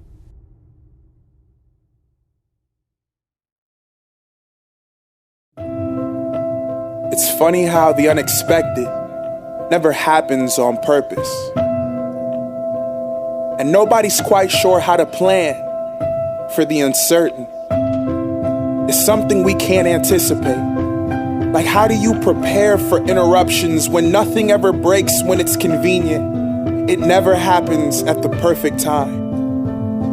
And we turn on the news, and it always feels like the worst case scenario. But it's a good thing you showed up, because I'm really glad you're here. It's a good thing that the hours of your life spent in sacrifice reveal the precious value of your time. Can I pay you in gratitude? Is there direct deposit for thank yous? Here's 100% of my appreciation, and you can keep the change, because you have made a difference. You have made a difference in these difficult times. You have made my life different. I feel your pain and you share mine. From a helping hand to a high five, we hold each other together because letting go isn't an option. We get stronger as we hold on to one another. Friends, co-workers, neighbors, brothers, daughters, mothers, fathers. These are family ties that bind us forever and help us remember that we are in this together.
Rockwell Automation, expanding human possibility.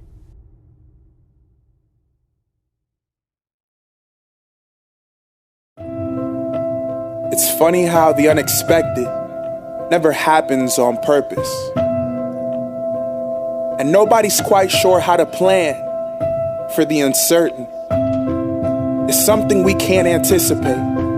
Like, how do you prepare for interruptions when nothing ever breaks when it's convenient? It never happens at the perfect time.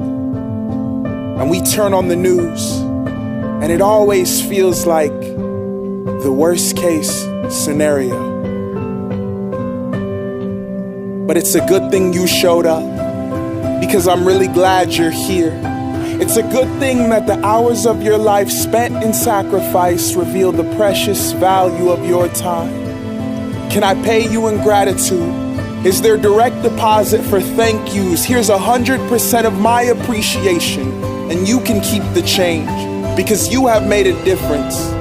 You have made a difference in these difficult times. You have made my life different. I feel your pain and you share mine. From a helping hand to a high five, we hold each other together because letting go isn't an option. We get stronger as we hold on to one another. Friends, co-workers, neighbors, brothers, daughters, mothers, fathers. These are family ties that bind us forever and help us remember that we are in this together.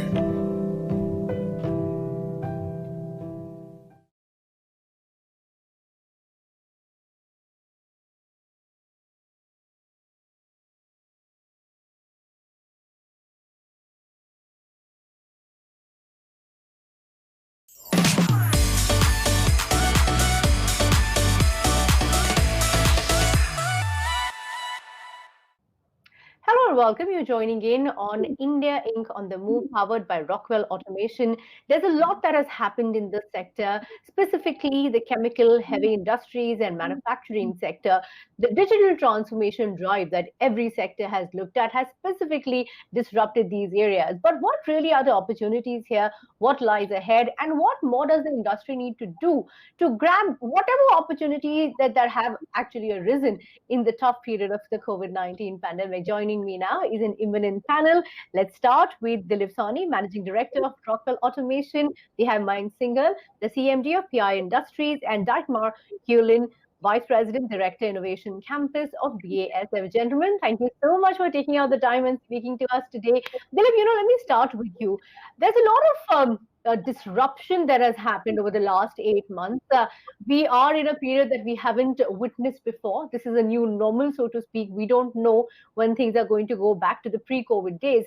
But let's start with the immediate challenges that the sector has had to face, specifically the chemicals and heavy in manufacturing sector. What is the kind of industrial automation that has been uncovered as a result of this pandemic? Well, thank you so much, Kritika. Like you rightly said, what's happened over the course of the last 8 months since COVID struck, chemical industry, like many other industries, has been a heavy user of automation for a long period of time. But, they were faced with a challenge which was, like most of the rest of our lives, pretty unprecedented. And I think the manner in which the industry has come to terms, is nothing short of remarkable.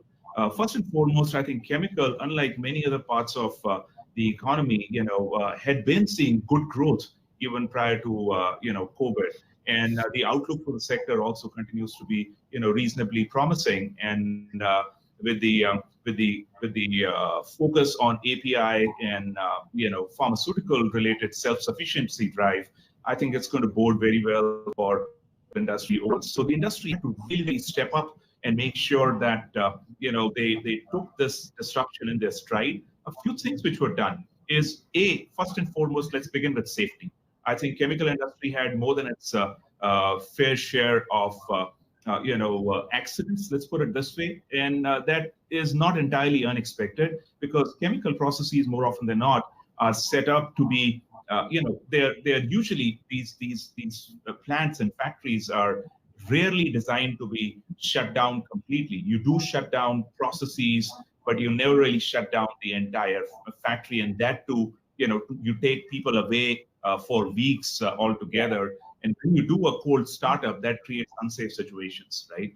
I think the industry learned pretty quickly as to how to execute cold startups, because it may so happen also in the future that you may have to shut down and then restart again, right? So the manner in which people are getting trained, that's pretty impressive. Then I think another couple of things which are also going on is equipping people to run their facilities while having a suboptimal workforce on site, right? And how do you use remote collaboration, right, to have experts that may be away from the plants and yet participating along with those people who may be on the plants, right? How do you reconfigure your visualization strategy so you could get your windows into the process while not being physically present over there? And this is all being enabled by utilizing remote digital technologies. So when you speak about digital transformation, the industry is transforming, and they're leveraging contemporary digital technologies like never before. Okay, let me bring Dr. Datmar into the conversation. Datmar, from your perspective, how and where have you used digital transformation to be actually, to go through this tough time? The pandemic has, brought up unique challenges. So can you give us examples of where you have been able to use digital transformation to be able to go through those hiccups or those headwinds, so to speak? Thanks for the invitation. So this is very nice that I can participate at this webinar. For BASF, digital transformation is in the core of the whole strategy. Luckily, we started years ago with huge programs. And this affects not only manufacturing, not only engineering, this affects all chains. R&D very strongly transformed, and we are in this process. So it was not necessary for us, and we did not in the last period of COVID introduce completely new things. Where we were really surprised, I think this applies to most of us, how good it works in home office. Home office in India and other parts of the world, we did not have real problems there. We had to support some people with equipment, monitors and these things, but this worked well. Now, a few examples. Even before COVID, we launched a program, digital invoices, for instance. So invoices in the past, as you know, came with mail.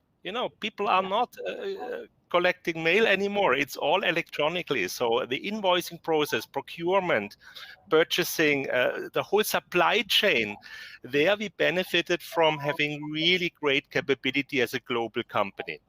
Now, other example, research. While all manufacturing plants stayed intact, we worked with less production lines, but we did not have to close any plant at BASF, also because we are seen as essential. Our goods go into many industries, also in sanitation, in ICU, plastics for ICU units and so on. But in research, we had a big issue because lab chemists cannot work from home. And we have more than 150 lab chemists in Navi Mumbai. This was our biggest problem. On the other side, as you may know, today's research is no more like when I started 30 years ago. You did more trial and error. So you did your experiments in labs. What we are now doing using supercomputers, which can be accessed from home office. In Germany, we have a supercomputer. We do basically modeling. We look at the structure which have high likelihood. We also do a lot of design, research design, and maybe the most important thing now regarding research is the way we access information. From data to information to knowledge through absolutely new knowledge systems. Yeah. So in a nutshell, digitalization, what we did so far, was our real benefit to survive this real lockdown period. Now we are partly back in labs also. And as I said, manufacturing was always able to deliver. Of course, we were squeezed between the demand decline, huge demand decline, particularly in automotive.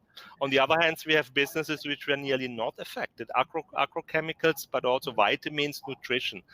So in a nutshell, without the efforts in digitalization, I don't know how we would have done it. You know, sitting in home office, having no tools, we all would have done sitting at home idle. That's clear. Thank you. You know, we wouldn't have had this webinar, right, Mar, if not for increased penetration and increased focus on digital. Mayank, let me get you into the conversation. As far as challenges are concerned, you know, like that I was talking about, of course, BASF was dealing largely in essential services. You also faced a unique set of challenges which you had to uncover. Take us through, you know, some examples of what you did to be able to, you know, get through that period, that peculiar timeline between March to May, where operations were disrupted, and yet you had to keep delivering value. Right. So, hi, once again, a good afternoon to everybody, and thank you for having me on the show. So, as you know, as I spoken earlier, obviously being in the batch process industry, in the agrochemical industry, being an essential industry, we got the advantage of staying operational. But the key challenge at that point was that, you know, there was a lot of chaos in the mindsets of the employees, the infrastructure, the people who were supporting the business, because we had a sudden lockdown. On the other hand, the advantage that we had as an organization, because we are very digitally advanced in terms of the automation of the plants, utilization of our operational tools, well connected. So clearly it laid out a thought process which is very different to say that how we can operate. And the advantage of running the operations was not so much, but the challenge was about convincing people to get to work, because here were lockdowns, there were permit issues, and as mentioned, you know, chemical plants are not something that you can suddenly switch off and switch on, and they take their own time, convincing authorities, getting that approval, logistics which need to operate, because, you know, some of the raw materials in the chemical industry practically work on JIT, which is your large consumptions. Now, if they stop, then they create a problem for running the continuous processes which are running, or the batch processes which are running. So those kind of infrastructural problems really created a challenge. Now, I would say very well to our team that we all got together and figured out how are we going to look at resolving this challenge. We created infrastructure by converting some of our internal infrastructure like offices, by converting by social distancing plans which are put into play. Luckily, because of automation, there were very less people, so we could have, you know, multi-step plants operating with 3 to 4 people, which are already sitting on desks, and creating the hygiene scenario, creating different entry points, utilizing the areas of our open spaces for people to be nested in the plant in case of emergencies. As you know, rightly mentioned, safety is one of the biggest concerns in the chemical industry, and you can't leave it unmanned. And at any point, if there's an infrastructure challenge, suppose they get stuck or they're taken by the authorities to get delayed for getting approvals to come to plants in time, how would you manage? So we put our infrastructure to put people to manage. We anticipated certain challenges when this was all building up. And the advantage that we did, we suddenly built the critical, understood the critical, what I would say, the heat map, and said, what are the hot points? And after doing the risk analysis, we were able to build critical resources in terms of raw materials, people and processes that need to be managed, and call them the necessary requirements. And they were manned on a priority basis, so created those lists. And those are the kind of challenges which we faced, and we were able to well integrate and operate. And thanks again, I would say, to digital infrastructure. But I would also say that one area where we should really be looking in India, specifically when we look at operating plants, and I know some of you know, it would be very easy to run a chemical plant sitting in Gujarat, sitting out of New Delhi. That's not a problem today, if you have a high level of automation. But the reliability of the infrastructure, which connects you, the pipe which goes from here to the operating plant, is very important. The feedback loop, quality of infrastructure is very important. I think that's got to play a critical role. And that's one of the challenges we still face. I mean, getting quality of infrastructure for communication and data analytics. And the third aspect, which I would say, when you open the platform for work from home, and as most of the companies that deal with sensitive information and IP, data security becomes also the other challenge.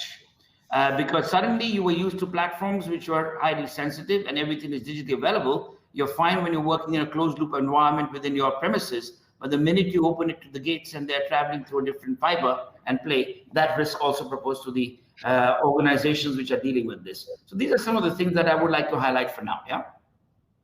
Okay, Dilip, just getting to the point that Mayank made with respect to where, yes, automation is critical, but in sectors like chemicals and heavy engineering, it's not possible to not have processes manned, correct? So there has to be a unique pairing of human and machine integration. So help us understand how companies are reaching that balance. So while automation is critical, how do you ensure that even the labor utilized is done to the most efficient order possible?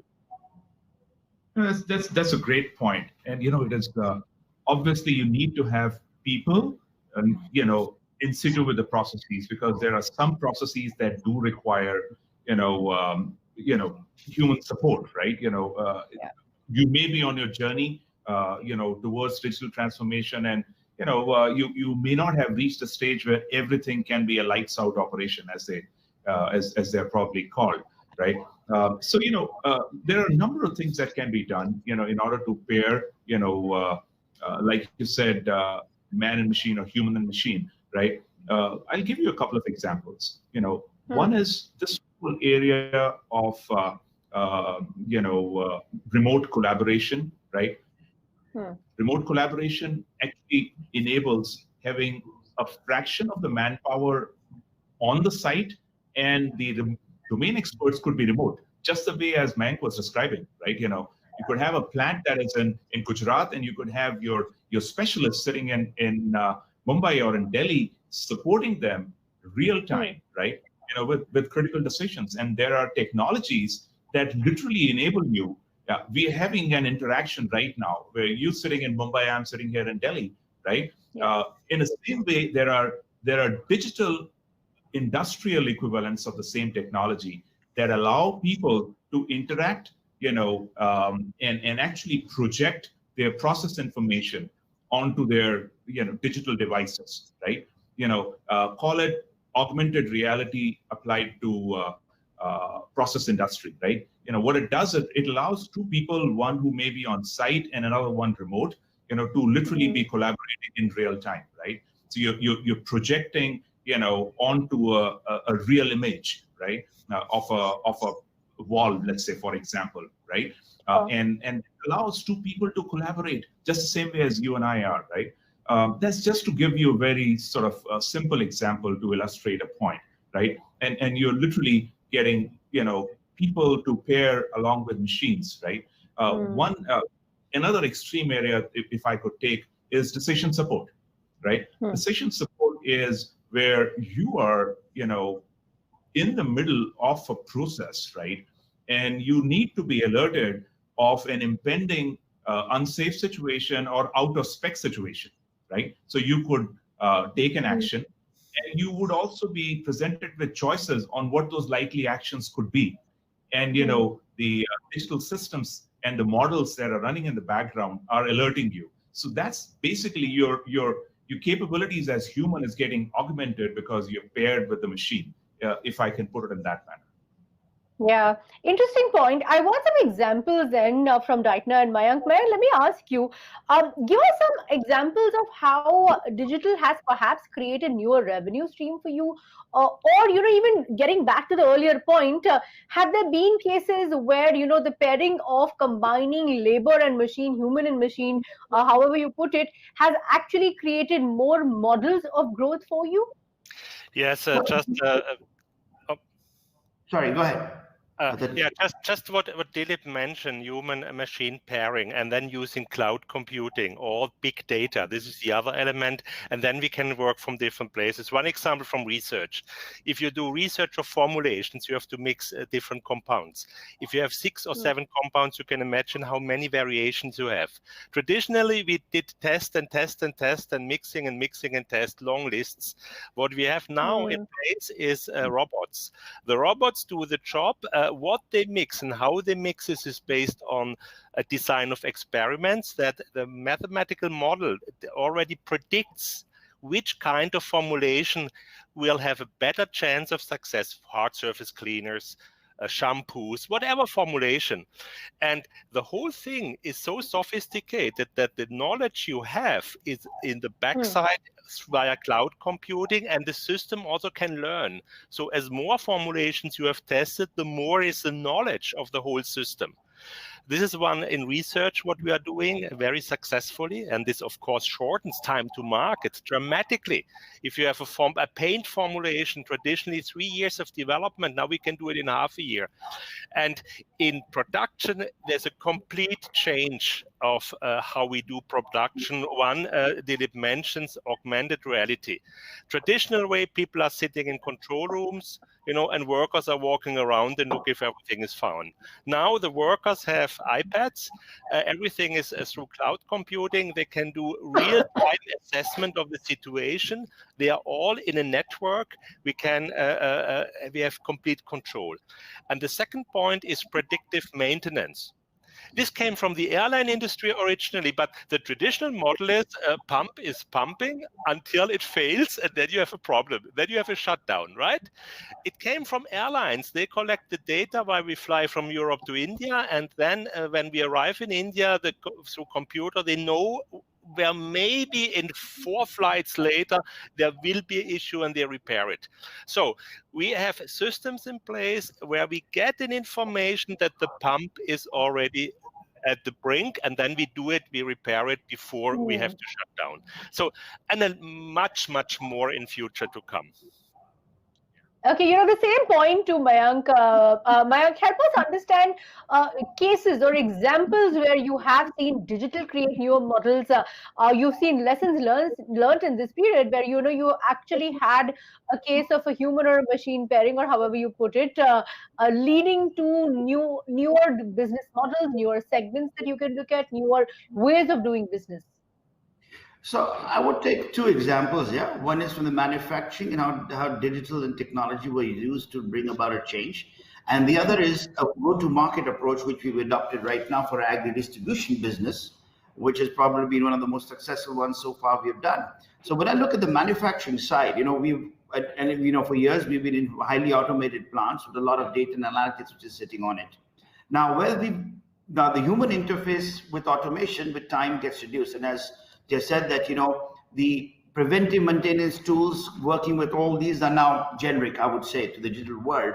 But what is very interesting, which has also been done very well in the other parts of the world, is doing data analytics. By dumping data, what you're seeing from your processes to figure out how you can further optimize the same asset to give you higher productivity, understand the abnormal peaks, both from a quality to make a consistency in quality, and do preventive management to make sure that you're able to give the throughput and optimize it. This is what we call in the chemical industry, when you look at the batch industry, the golden batch analytics, where you're actually picking up multiple layers of data, you're analyzing, and I can tell you, we put this to work.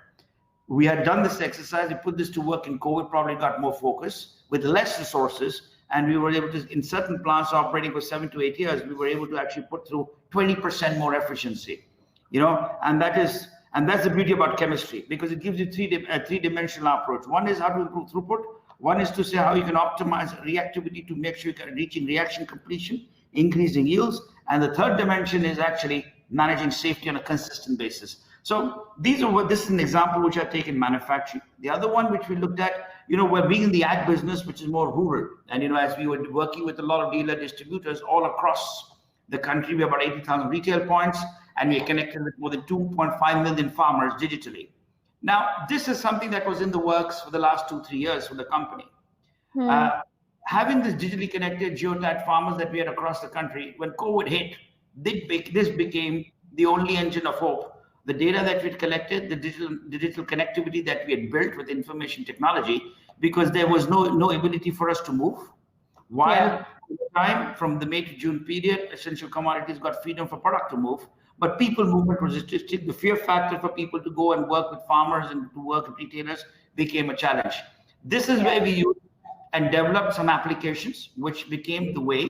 Like we're doing a webinar, we do this with our dealer distributors. We've been able to connect with farmers. We found innovative ways to look at field promotion days, for evaluating yields, and we're also able to use media to deliver a separate value, to look at recording and things, because they had the freedom to move. In crisis, I said the digital world has taught that you can completely disrupt the way we want to act. And not only added to that, the effectiveness has been measured in a very different way. And it gave us substantial benefits, not only in terms of the quantum of growth, but also the qualitative impact that we were able to make to the customer. And deeply engaged. And once you're on this ride, obviously over the last 3 to 4 months, the company has built a whole digital strategy, which was already in the works.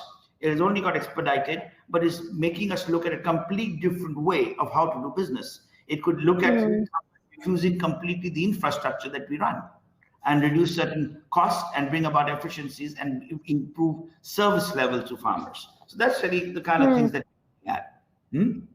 Okay, I want to extend on that point. Two very interesting examples, many examples actually, of how digital automation has paved the way in this period. But Dilip, I want to talk specifically about the point on cost automation. Now, about say 2-3 years ago, digital was an expensive proposition, or it was considered that there's a lot of investment that is required, there is a lot of upskilling required. It is now very clear that you need digital automation to optimize. Help us understand how companies are using digital to be able to cost optimize. That's one. And secondly, the challenge of labor, which we saw in the early stages of COVID, has that now been completely, evolved by digital transformation? And, is that one issue that has been sorted purely and entirely by digital? Dilip, if you don't mind, can I help you that with the first one, a digital transformation with my 96 years, right? Absolutely.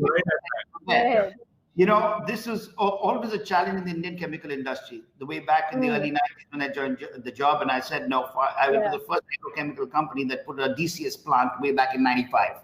We did it for one of our old products. And this was always the cost. The digital cost with the infrastructure cost was 2x. That was the cost of digital at that point.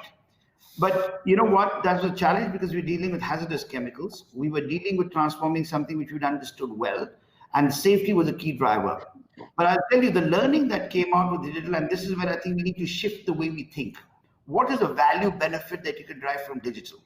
I think it's not looking at human labor replacement. It's about bringing about a standard of safety, the ability to look at consistency of quality that you can throughput, and the efficiency at which you will deliver. And I'll give you the data at that point, if I remember now, this going back 20-25 years ago, where the plant used to run at a capacity utilization 80-85. It went to 96 to 97% on an annualized basis. Yield efficiency was about 94, 92, went to 97. And over time with data analytics, we were able to put 18% extra capacity through the same asset. Now, if you add that cost of automation was not even up for discussion. And that became the trend that PI started to constantly invest in digital. Today, we have one of the most highly digitalized manufacturing plants in the ag chem sector, at least in this part of geography. And more you see it, we think digital only is a kind of infrastructure to replace people. I think digital has a very different, and the jobs which we say are going away, but different kinds of jobs are being created. The analytical jobs, the support partners, and the industry that is coming is getting high tech and high knowledge, which is also labor intensive for assembling digital. So look at it from that. I'll leave it to the expert, Dilip, to take it from there, right? So, Dilip, why don't you talk about, so the fact of the matter, like Mayank was saying, is now the companies are realizing that to optimize, you need to have to be able to transform, and you need to be able to bring in digital into the core function. In that case, how much of investments a company is putting into upskilling employees? The point that Mayank made was very critical, that the kind of jobs that are relevant right now are different than, say, 5 to 10 years ago. How much investment is necessary into upskilling and creating these jobs? So Kritika, before I come to the point of upskilling and about the talent side of the equation, right? I think Mayank hit the nail on the head. The manner in which he's laid out how things have evolved from 20 years ago to now, right? I would like to just say that you got to have an approach that is outcome oriented. Anytime you go about implementing any digital transformation strategy, which is for the sake of digital transformation, as opposed to driving right business outcomes, you're missing the point altogether. It has to be outcome oriented, and it's exactly what Mayank was giving an example of, right? Now, coming to the question you asked, right? The point about upskilling, you're absolutely right. I would say that, for digital transformation to be successful, you have to imagine it like a three-legged stool. It's people, processes, and technology, right? And you've got to work on all three of those dimensions at the same time to keep the stool stable and to keep raising the platform.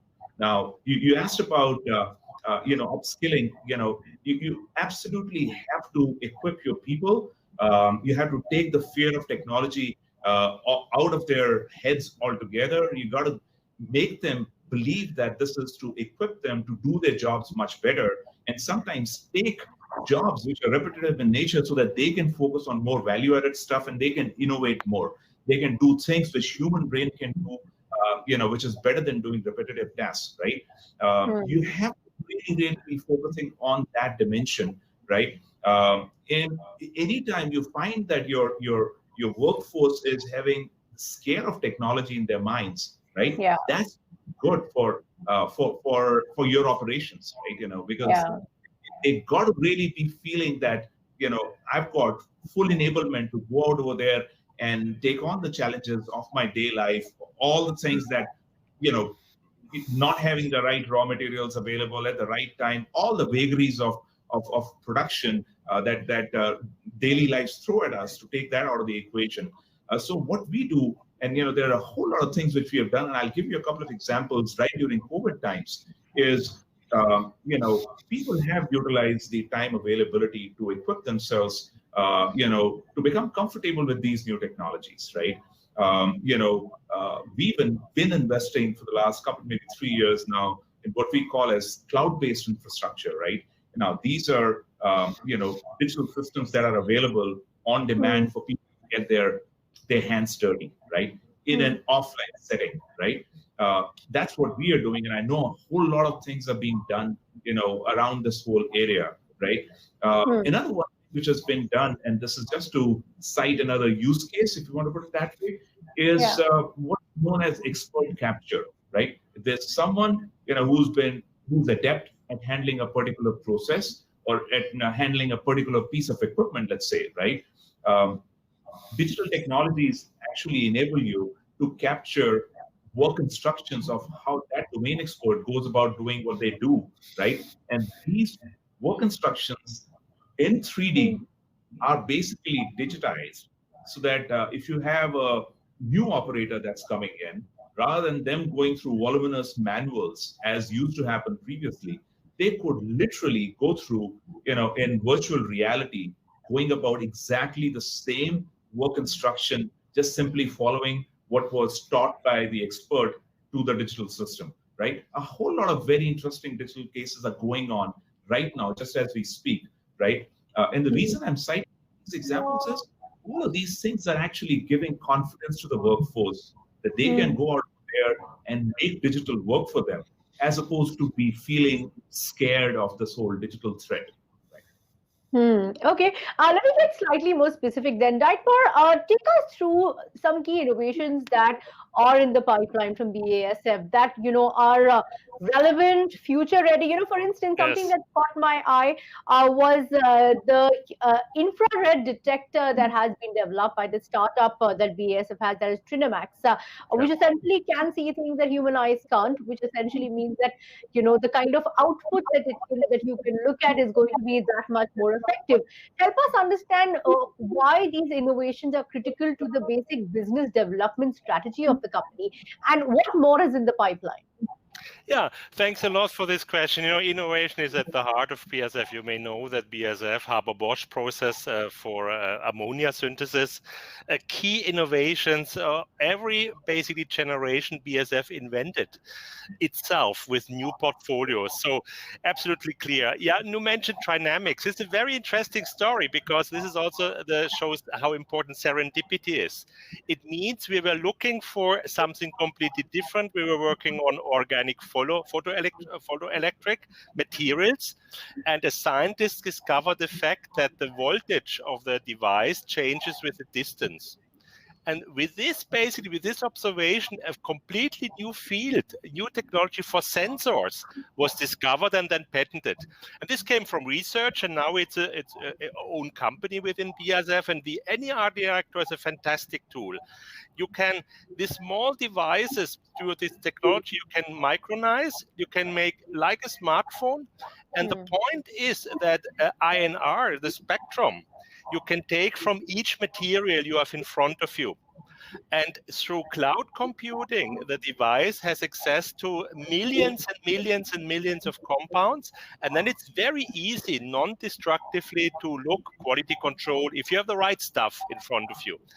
And maybe the second point, we will launch together with smartphone device makers, we will launch this sensor, but for a different purpose. So it also is able to detect surfaces. For instance, in future, we will be able to use a mobile phone to push an app and then to hold it on our skin, for instance, or to other materials, and automatically we'll get the information what is the condition of this material, because it then goes through cloud computing, and you have an issue or you don't have an issue. This type of sensing will become very, very important. And this is about Trinamics. Maybe two more examples from the pipeline. In research, most of the biggest project we have right now in BASF in research on the product side is with electromobility. BASF is leading in what we call cathode materials. These are the materials which are responsible to have high capacity, short loading time, and this, of course, is a very important future industry, battery materials for electromobility. On the big picture in sustainability, of course, it's very important carbon capturing.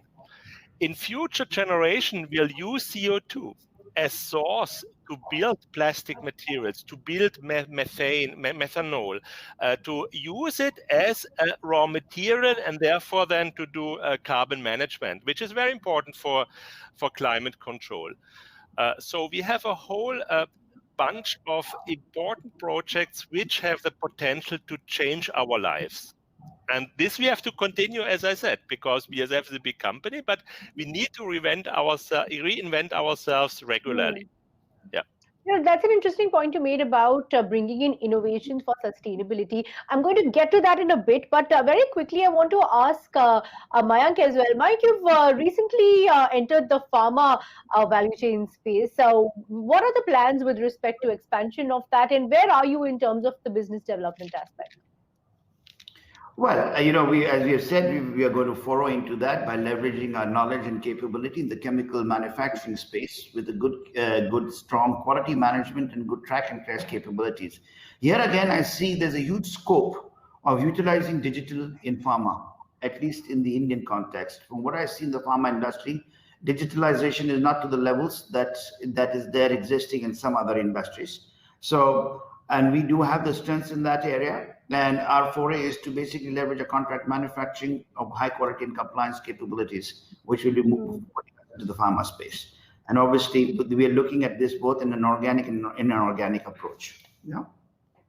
Okay, let me then bring in Dilip as far as the sustainability aspect is concerned. Dilip, Dietmar raised an important point on how several companies, including BASF, are using innovations to be able to be sustainable across sectors. Have you seen used cases of that, where we actually have seen digital ensure sustainable development? Sure. See, first and foremost, Kritika, I would like to underscore, the future of manufacturing, for chemical industry or for manufacturers at large. The challenges that you have to contend with is while on the consumption side, your consumers are demanding, ever more greater variety, but on the raw material side, right, raw materials are coming from, more harder to access places. There is a greater awareness about the climate impact that we are having. In short, the whole game of practicing manufacturing is getting tougher and tougher. And if you do not focus on sustainability, you're creating a big enterprise risk, for yourself. So, no matter which way you analyze this, it's very, very important that you factor in sustainability into your business plans. Now, coming to your question specifically around use cases, the one that immediately comes to my mind, is just picking up from where Dietmar left off, right? He was giving excellent examples on innovation on sensors. I want to give you a use case around soft sensors, right? And how it is being utilized, in process industries, also including chemical, right? So here the whole idea is, how do you actually do away with a physical sensor altogether? Because what we are basically using is digital models, right? That utilize, pattern detection and anomaly detection to figure out, say, for example, if your SOx, NOx emissions, are tending to go out of their usual trends, and that might signify that there may be something wrong somewhere in the process, right? And the smart chemists that Dietmar has in his team can easily figure out, what must be going wrong somewhere in the in the process, right? What that allows you to do is handle the emissions, keep them on track, and also ensure the healthiness of the process itself, right? So there are multiple different use cases, and what you actually done here is you've actually done away with the physical sensor, and that does away with the whole need to go maintain the sensor, which are usually deployed in very hard to access places, and so on and so forth, right? So there's just a lot of innovation that's going on, and this is all about modeling. Okay, since we're just talking about innovation, before we get closing comments, Mayank, help us understand what more are you looking at PI Industries with respect to R&D, with respect to product pipeline, in terms of more innovations coming in across your sectors. What specifically are you planning? So, as you know, that PI has a unique different business model. So again, we've very heavily invested to R&D. PI has been investing more than 2 to 3% of its revenue over the past few years. We have more than 450 people working in R&D, and I can say that we've used digital to its next level, from our greenhouses to chemistry to process technology development capability. There's a paperless R&D center with high security information control.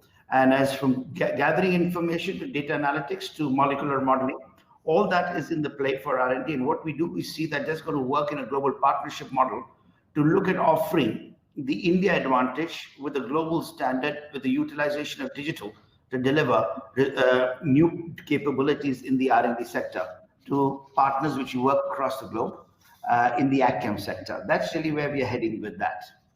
And we do see over the next 3 to 5 years, we have a host of pipelines, and we typically are working in the IP space with global companies to develop new processes to commercialize and scale up products which are just being launched or just been coming out of the R&D innovation labs. Yeah. You said that inorganic opportunities is also something that you could look at, Mayank. So, how critical is acquisition going to play as far as the overall roadmap for PI Industries is concerned? So, as you know, we have already raised some funds through a Yeah. QIP recently, Yeah. and our objective is to look at inorganic options, and we are going to be looking that in the next 3 to 6, 8 quarters. We'll come up with some solutions there. Yeah. What about BASF, Dietmar? Is inorganic an option that BASF does look at it continuously? So does PI. But I want to understand, what would be on the anvil with respect to acquiring newer IP, newer technology as you go ahead? Yeah, first of all, we believe in organic growth. We have great capabilities in research, but also, as I said, we have incubators, we have a lot of structures. So what we do regularly is small technology acquisitions which complement our portfolio, for instance, batteries or important fields. From time to time, as you know, we do big acquisitions. The last one was the Bayer acquisition, acquisition, and also from Solvay, the polyamide. But I'm not a business guy. I'm in research, so I don't know exactly what is on the plate there. Very, very important. I want to look, and it's talking to young people. Three things will be very important in future. They will not go away. Number one is sustainability. BASF already years ago, we have given a pledge to fix the level of CO2 emissions despite the fact that our volumes are growing. We are the first company and only company who gave the pledge, because we believe that we come up with new technology to reduce carbon emissions. The second important point in sustainability is circular economy. I cannot go into details, but we cannot continue to produce stuff and dump stuff. So this is sustainability. And the second point is digitalization, as we discussed, and all young people are digital natives. They embrace it naturally. And the third one is globalization. And this is also something I truly believe it will not go away with COVID. It will come back, that people travel and people use the opportunities to work abroad, to talk to each other in other countries, we hire people from all over the world. So these three big factors will remain and will change our whole business, continue to change our whole business. Okay, so let's get closing comments then. Dilip, coming to you first. Life pre-COVID and during COVID and post-COVID. Do you believe we are going to emerge, India Inc. will we emerge stronger than what we were before? I have no doubt in my mind. I think the manner in which, if you really look at let's call it the during COVID period, right? Think about it. It's been like, give or take a few, it's been about 150 days that we all are working from home. Think about 100 days back and think about right now. I think we've taken this whole thing in our stride. We're learning to live with COVID and overcome, right? The manner in which the industry has responded has been extremely positive, right? Which is not to say that, we are throwing caution to the wind, but, we are taking it in our stride and making sure that, the show goes on. Now, I would say that the resilience that the industry is showing, and hopefully some signs of growth, green shoots coming back. But one thing which I think is decidedly a winner is the manner in which we've all embraced digital, right? Every aspect of our life has been impacted by it. So the life post-COVID, I think digital is going to really, really become this transparent, omnipresent factor, right? Which you don't have to then fight with, right? You have to enable it and actually accelerate your march towards your end objectives. I would say that life after COVID definitely is going to be much more digitized, undoubtedly. Two things that come to my mind. Since we're having this discussion around chemical industry predominantly, I think this is, if India wants to have $1 trillion manufacturing economy, chemical is one of those industries that is bound to play a leading role, right? It has to lead the growth. And I think the manner in which, and I'm just so inspired to listen to what Dietmar and Mayank have to talk about, right? There is no second thoughts in their minds, right? And And that is so positive and inspiring to see. I think the manner in which the industry is embracing digital to enhance their march towards their business objectives, is very inspiring. So from my standpoint, life post-COVID is definitely going to be quite exciting, and I think we would have learned quite a lot, which would make us much more resilient to such surprises later on. Mayank, would you agree to that? That life post-COVID is actually a stronger, smarter, more digital, and from your perspective, what are the lessons that you have learned in this period, which are going to be a defining factor for the business? Okay, so I would like to step back and start with, and if you look at India, I think the great thing that has happened over the last 10 years, that, when our communication structures were open, today, even if you see the illiterate farmers using a smartphone, and that population of utilization is going up. So that itself was a first step of helping the digital transformation that the country needs to do. Maybe we may have missed the infrastructure boat over the last couple of decades, but the infrastructure on the softer side is something which has probably been cheap and has been able to be access to a larger population. And that, with the change in COVID, there has been a step change rather than the gradual change that we were going to experience over time. I see, it's like shifting in habit. They say it takes 21 days. COVID made sure that you had no choice but to operate digitally. Now being habituated over time, that is making you think different. Now you're going to shift the passage that you defined for yourself into a newer passage where you're going to deliver value. And the most important thing which I see of all this is in the chemical industry, which is in any case looking at high-level automation, where we will surpass the world, and including that of China, which has probably seen the pain of that over the last couple of decades again, is the sustainability aspect of India. A regulatory system, which is strong. On the other hand, if you see, that has also been digitally managed by the central pollution control boards and the Gujarat pollution control boards and the various state pollution control boards. Organizations have given that a priority. Safety, sustainability is a key requirement. Hence, I agree with what's being said there to say that focus of sustainability would make India a leading hub in the chemical industry and drive it into a separate orbit compared to any of its competitors with the skills and the competencies that we have and the cost which we can do it.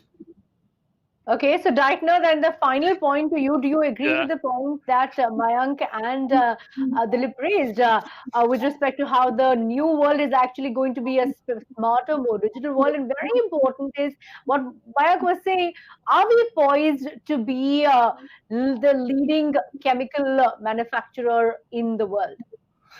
Yeah, good. I fully agree with what my colleague was saying. I just want to highlight a point. Still, I'm a foreigner, but I'm a resident of India and a big friend of India. Looking at India a little from the outside, I think there's still there's a lot of potential, and COVID will make India stronger. But 2 points I would like to address. I visit universities regularly. I talk to students. India has such a lot of talent, and still the industry base is relatively small, given the size of your country.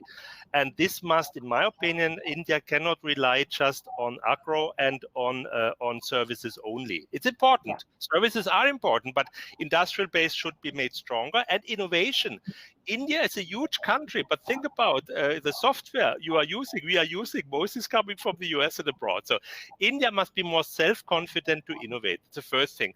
And then all what we discussed today applies to the formal economy. These are companies like BASF or whatever. But and I have high sympathy for the informal sector of your country, which is huge. And these people, if you would invite such people who have suffered from the lockdown, who could not prepare themselves, they did not get a salary like we continued to get our salary. They were in big, big troubles. And my hope is that next time I say, because such things may come, this should not happen again, such distress for such a huge part of the Indian population. But with the formal sector, I'm very optimistic. I think we get stronger. The chemical industry particularly will become stronger, also more self-dependent. So we have programs of Make in India. We also, BASF, we have a project in mind in Gujarat, a huge petrochemical plant, first one which runs CO2 neutral. I'm totally optimistic. But don't forget the many people in India who do not get a paycheck. at the end of the month, who have to come to the street and to offer their service. And if they cannot come, then they have no money. So this is very important. Yeah, very important. You know, I know I said I'm going to end, but I want Mayank to come in on that point that Daitma was making. Mayank, what would you say? You know, the fact of the matter is that the informal sector has to kind of get a headway. There has to be stimulus. There are various points that the industry has been raising, but what do we need to do to be able to, you know, at least marginally ensure that the informal sector comes into the formal sector in a clearer way? You see, I think the key thing that what I see, employment is going to be a key requirement for the country. A country like India, where we have this population. Now we have some delta. The delta is that about where technology is moving and where the education system is. On the other hand, I think the way which I can see, we need to find solutions. We can always sit here and find problems and complaints, but I think the solution that lies for India is to initiate and stimuli, on one hand, infrastructure projects where, you know, low skills can get a lot of hands to be employed, which could dissipate income down to the lower levels. On the other hand, make a transformation on the side of knowledge and technology, which is skills required for tomorrow. And for fueling those two gaps, I think the policy changes on infrastructure. On the other hand, I would critically take up to see that if you want India to be led by IP, you need to have something that is going to fuel innovation. And to fuel innovation, a policy structural change to support individuals, organizations, or collective teams for innovation. And I think that's something which, if we do, we will find ourselves differently approaching two different engines, which eventually would merge over time with a skill set available over a decade or so to answer the innovation and economy, which is going to be innovation-led. And that's really where I see India as a strength player to command this position and really dominate the place with digital or any other field that we enter. Dilip, you want to add to that point that Daitma and Mayank have made? I agree with both of them. I think, you know, the point that Mayank made was absolutely spot on.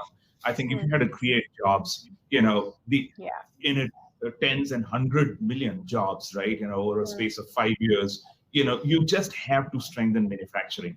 You know, you don't, there is no other way to solve this equation.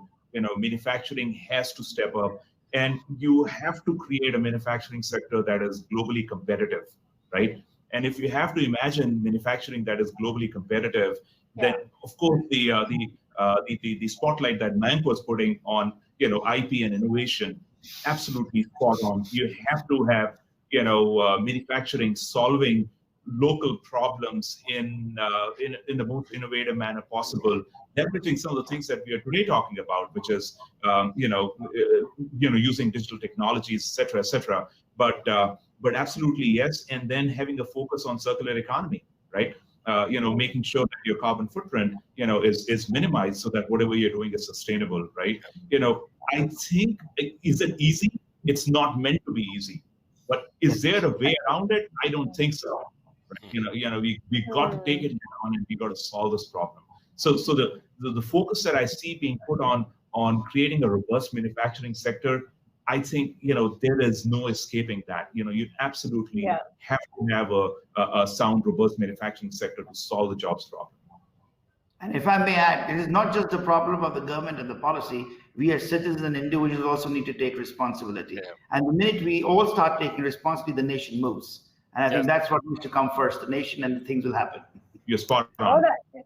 That's a perfect way to end this conversation. We all need to take responsibility so that the nation moves. Thank you so much, Dilip, Daitma, and Mayank for taking out the time and speaking to us in this special conversation. Thank you so much for watching and staying with us through this entire conversation on what lies ahead for this chemical sector.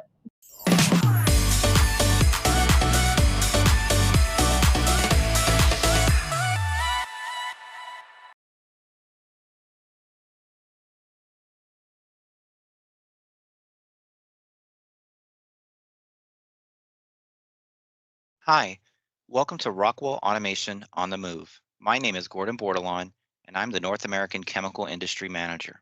In today's session, we will talk about the connected chemical plant with PlantPAx. The industry has several tailwinds. The industry is definitely benefiting from inexpensive feedstocks and an increase in demand from consumerism, but it also faces many challenges. These challenges can be EH&S, from process safety, cybersecurity, and sustainability, to market pressures and how do you bring new products to market quickly, to the ever aging assets of plants that are out there and how do you maintain those and update those with limited CapEx and OpEx budgets, to the ever changing legal, governance, and regulatory requirements that are being put on operators. Whenever we talk about the connected chemical plant, it's very important to first focus on what are the desired business outcomes. When we look at desired business outcomes, these usually are in 6 major categories, from operational insights to maintaining operations to optimization of facilities, efficient project implementation. Safety, of course, is always number 1, and the ability to bridge the gap of human capitals, to rapidly train and cross-train operators to run multiple units within a facility. When we begin to consider what is the connected chemical plant, we must first consider the overall digital thread for chemicals. In this slide, we're laying out what this digital thread means to us at Rockwell and how we are presenting this to the broader chemical industry. Here, the data flow to and from production units is created and optimized to drive business value.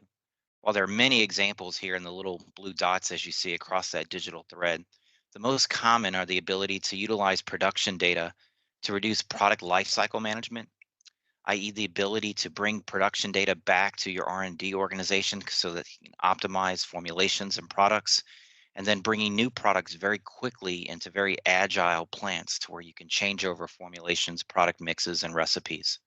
Secondly would be the ability to optimize your supply chains, understanding what the orders are looking like, match your inventories and tank farm inventories to what you really need to produce so you can drive down days of inventory on hand and cost of goods sold. And last is to provide additional data, things like genealogy, additional product characteristics, or even specialized products that are more solutions than they are products, for that stickiness to increase to your customers, that B2B customer stickiness that you often hear about. So when we look at that digital thread and we take it down to the connected chemical plant, there are a couple of really major points here we'd like to cover. This vision of the connected chemical plant is really overlaid here on a pseudo ISA 95/Purdue model. Here you can see on the bottom where we have the instrumentation, the layer 0, 1 type networking to that layer 2 and 3, which is your process control supervisory systems, and then all the way up to layer 3, 4 MES, ERP interfaces. So when we look at this connected chemical plant, we really are after a safe and secure flow of data from your instrumentation, from your intelligent electrical devices, or sometimes called IEDs, to your IIoT devices, which could be lick and stick instruments. They could be edge devices. There's quite a bit of new technology that's being deployed in chemical plants these days. Can also be plant production systems, such as laboratory information systems or LIMS systems, or CMMS systems and other asset management systems. All of this data has to be very well connected in a secure manner over a very good infrastructure that's both secure and robust to handle the amount of data that you're going to be pulling out of these plants. And obviously, everyone wants more data. We want insights. We want the ability to have knowledge-driven operations to drive the efficiency out of these plants. But when you start to look at this connected chemical plant and you start to consider data-driven operations, that puts a lot more pressure on opening systems up. So when you open systems up, you also have the consideration of what cybersecurity means to all of that. So when we look at knowledge-driven operations, we're looking at how do we take the data, transform that into insights, and provide that near real time to the proper personas within your plant to safely and securely run your operations. So when we talk about personas, we're talking about operators versus maintenance and EI&C technicians versus improvement engineers or Six Sigma engineers versus plant management, all the way up to perhaps planners and supply chain folks within the plant. All of this must be built upon a proper infrastructure. And again, when you look at these different layers from 0 to 4, in the ISA 95 model, it requires proper planning and a good proper infrastructure to really get to where you want to be in the connected chemical plant. As we continue on with the theme of the connected chemical plant, it's also very, very important to consider, you know, how do you build a system that pulls together islands of automation that have been in place perhaps for many, many years. It's obviously a journey. You can't do it all at once. You can't take all your units down and start upgrading systems. That's, from a production standpoint, not feasible. But it's also very important to have a system that can easily connect to different third-party systems and an infrastructure that's a common infrastructure that you can grow with over time and pull in different manufacturer systems and coexist until you get to the point where you want to be, where you have that single system, one set of rules and tools that are easy to manage, that's going to drive down your total cost of ownership and also give you that complete look of your operations across the board, unlocking a lot of potential for operators to cross-train across different systems. So it's very, very critical that when you're looking at this connected chemical plant, you focus on that basic infrastructure of OT and DCS.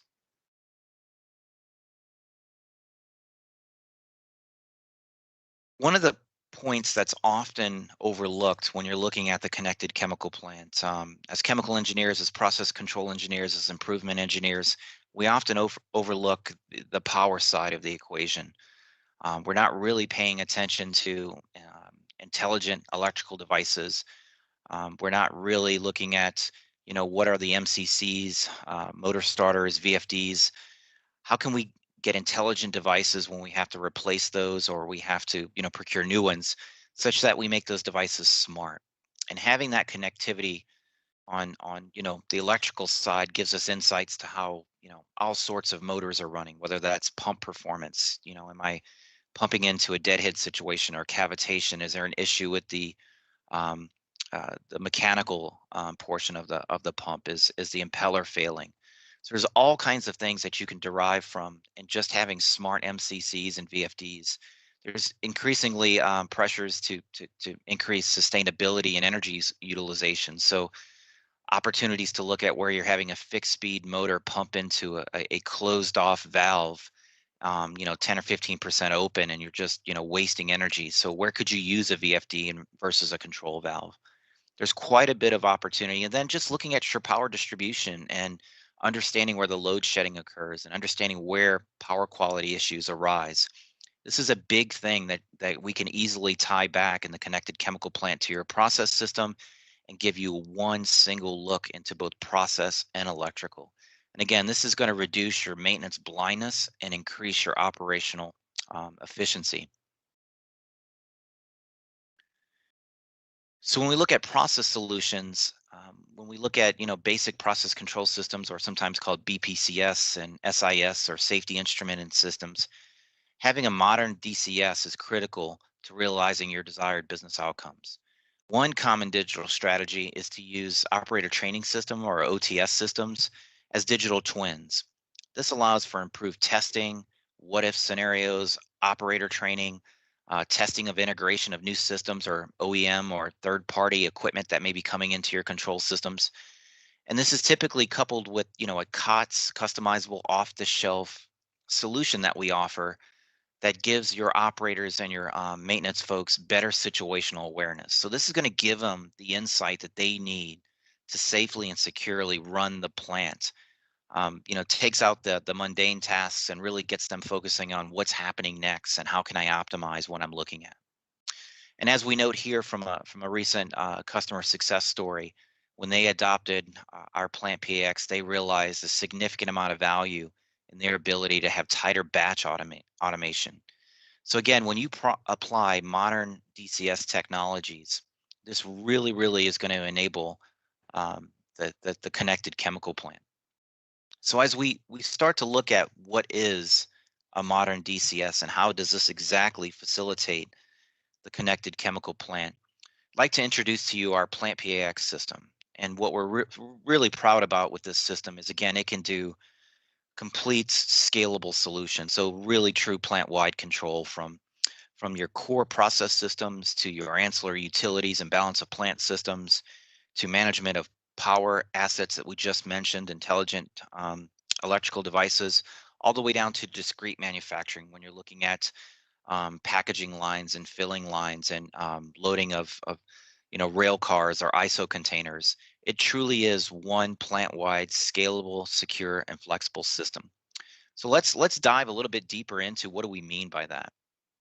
So first off, when we look at PlantPAx, the newest release of our PlantPAx, the 5.0 system, offers several major enhancements to our offering.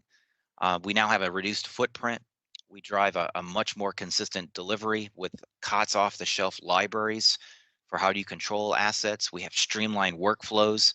We have cybersecurity enabled and embedded into our systems following guidelines like 62443.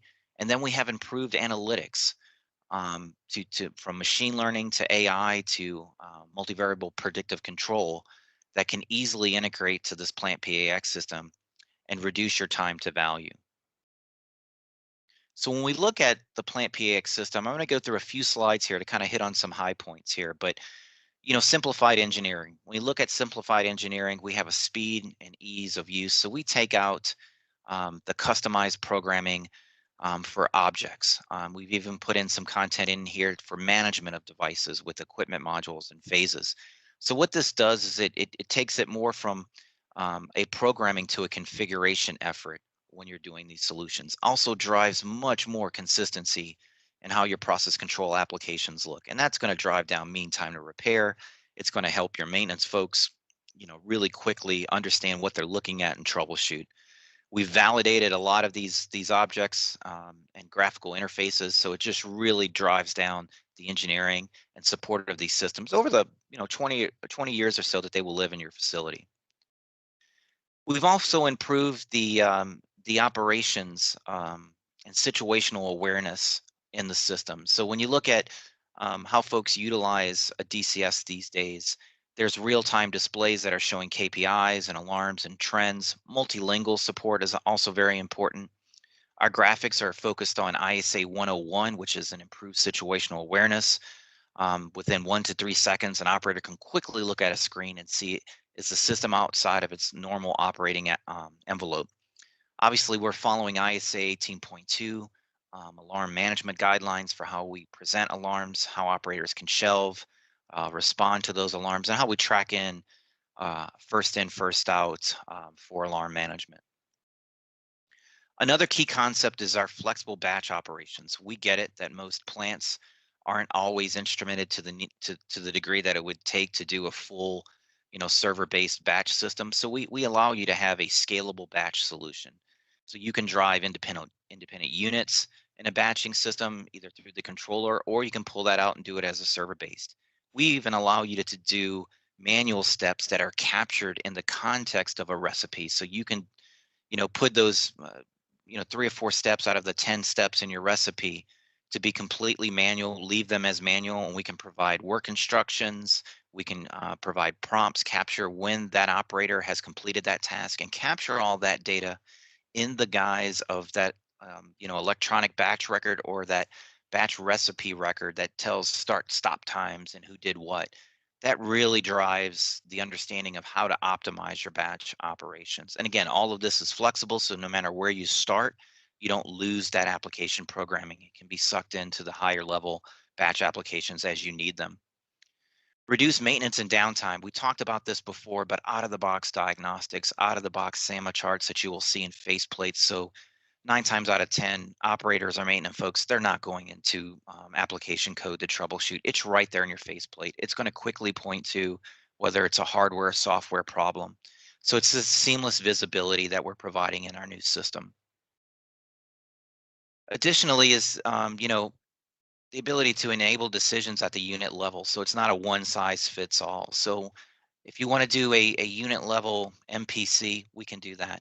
If you want to do AI or machine learning around a complicated system or a unit that just you can't really get it with first principle modeling, we can apply that.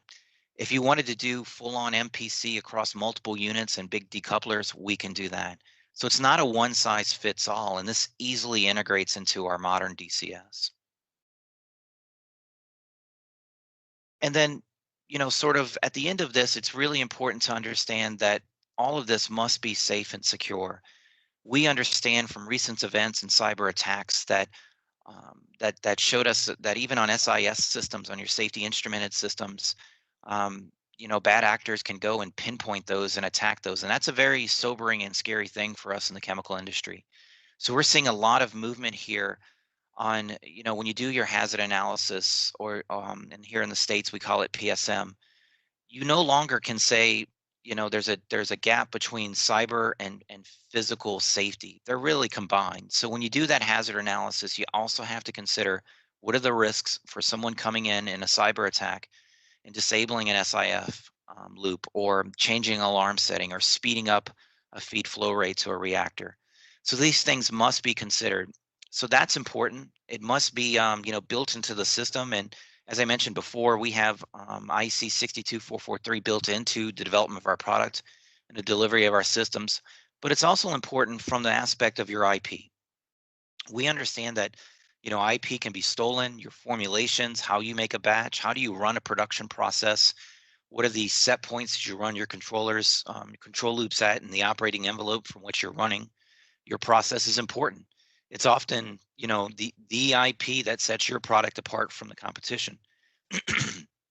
Excuse me. So having a safe and secure system is very, very important. So again, when we look at that connected chemical plant, it's having the right infrastructure, it's having the right security in your OT, and all the way up through that Purdue model. When we talk about IO, controllers, supervisory systems, and all the way up to the interfaces back to your business systems. And then finally, here is the scalable system. So our modern DCS, excuse me, and when we talk about one set of rules and tools, we're talking about a scalable platform that can do both, single units all the way up to multi-unit, multi-plant installations, skids, balance of plant. Where we're talking skids, we're talking high-speed compressors to boilers, straight up to your main production facility, and then obviously, the more discrete side with packaging, and sort of that electrical system management, or we talked about electrical intelligent packages. So a very scalable solution with one set of rules and tools, one engineering environment, one set of spares. Our customers tell us that is really critical. It drives down that total cost of ownership and is just very, very impactful to operations. So when we look at, examples of where customers have utilized this technology, we've got several customers that tell us the same thing. DuPont is a customer here that utilized our technology and saw increased operational availability. It gave their maintenance folks the ability to troubleshoot much quicker, reduce that mean time to repair. It gave them better control over their operating assets, and gave them better flexibility. So the ability to understand how to connect to different systems, bring in different products, bring in different OEM skids, and give them that manufacturing flexibility that, as we talked about in the digital thread, is going to come down to most manufacturers. You're going to have to change your products. You're going to have to change your formulations. You're going to have to be competitive. And being agile and flexible in operations with your control systems is, again, that ground floor. So I'd like to summarize here and what you saw. Basically in the last 20 minutes, we went very quickly over some features of our PlantPAx system and how that presents, the basis for your connected chemical plant, and how that connected chemical plant really does facilitate the digital thread in the chemical industry. So hopefully you've seen in this brief discussion, the benefits and how all of this starts to come together. And again, it's not a one size fits all, and different folks we talk to have different needs, as we talked about, with those desired business outcomes and different starting points in their journey. So we understand that, and here at Rockwell, we're here to help. We're here to help you through getting from point A to point B. So now I do see some questions coming in here. Let me click over And let's take a few minutes. We do have a few minutes here, so let me pause here and pull up the questions. This is a good question. We get asked this quite often. Let me read this. When you have a very sparsely automated plant, where do you start your digitization journey? Let me read that again. So when you have a very sparsely automated plant, where do you start your digitization journey? First off, great question. We understand a lot of customers aren't really mature in their automation and their operations. Whether that be documentation, maybe you inherited the plant from some M&A activity, but generally this begins with a walk down or a feed study to understand and baseline where you're at in that facility. Then there's a discussion to say, where do you want to be in the next 5 years? What we call it, what is your master automation plan? From there, we start to introduce concepts of, okay, what do you need for your OT to facilitate the upgrades of these different systems? Then we start looking at, perhaps where are you against certain industry regulations?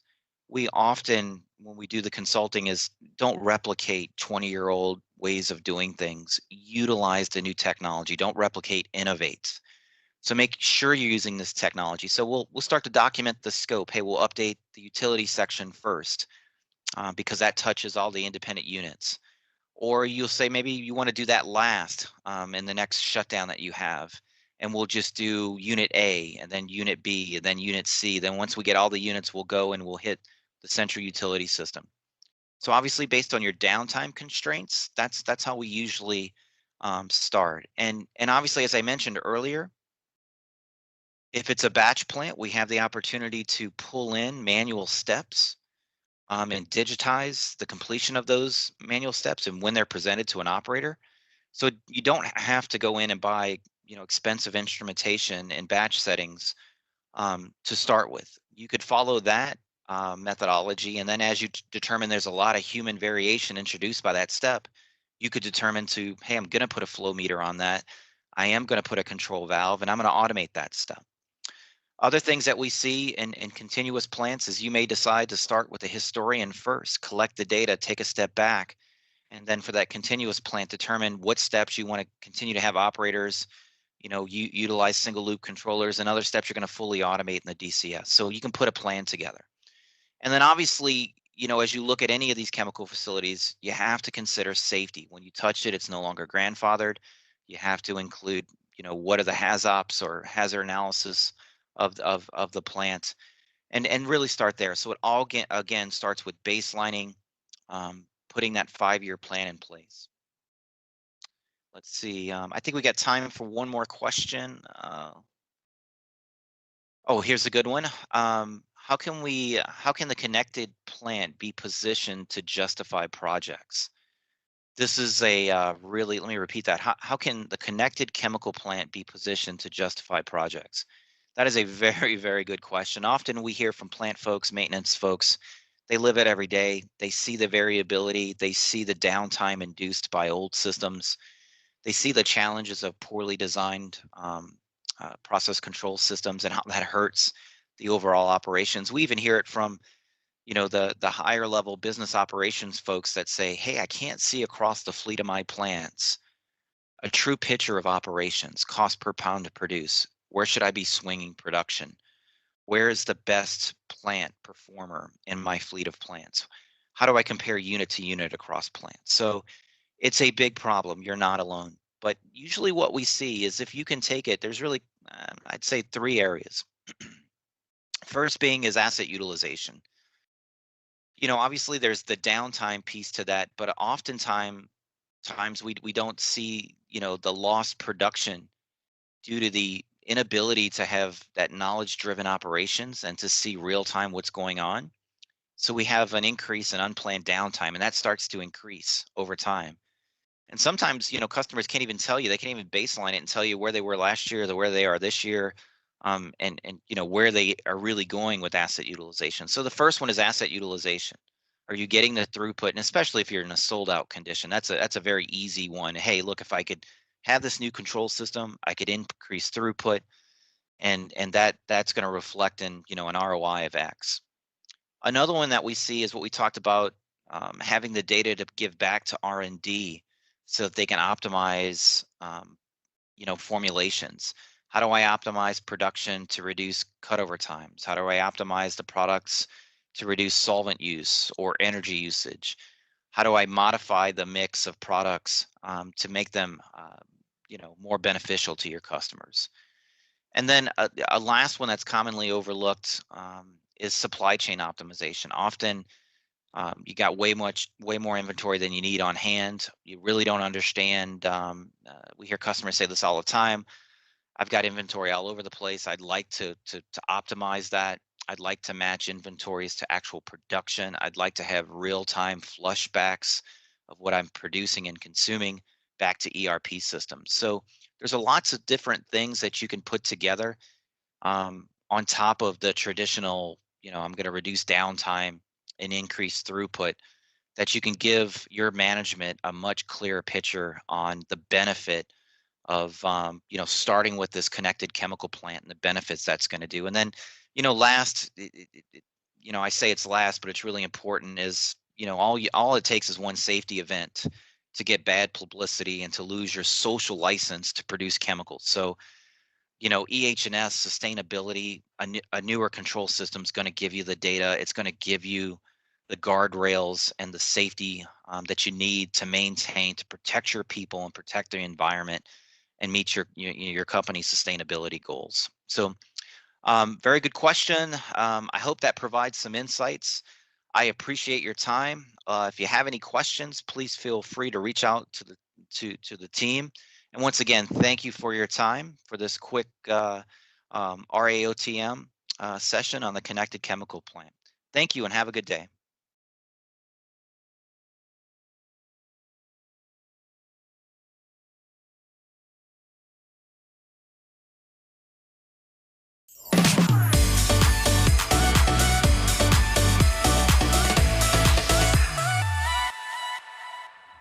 Hello and welcome to India on the Move. Joining me now is Amit Singhal, the MD and CEO of Asian Paints. Thank you so much, sir, for speaking to CNBC TV 18 and Money Control today.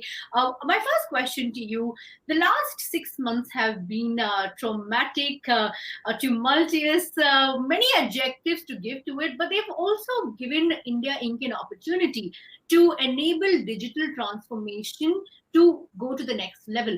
From your perspective, sir, take us through what the challenges have been in the near term.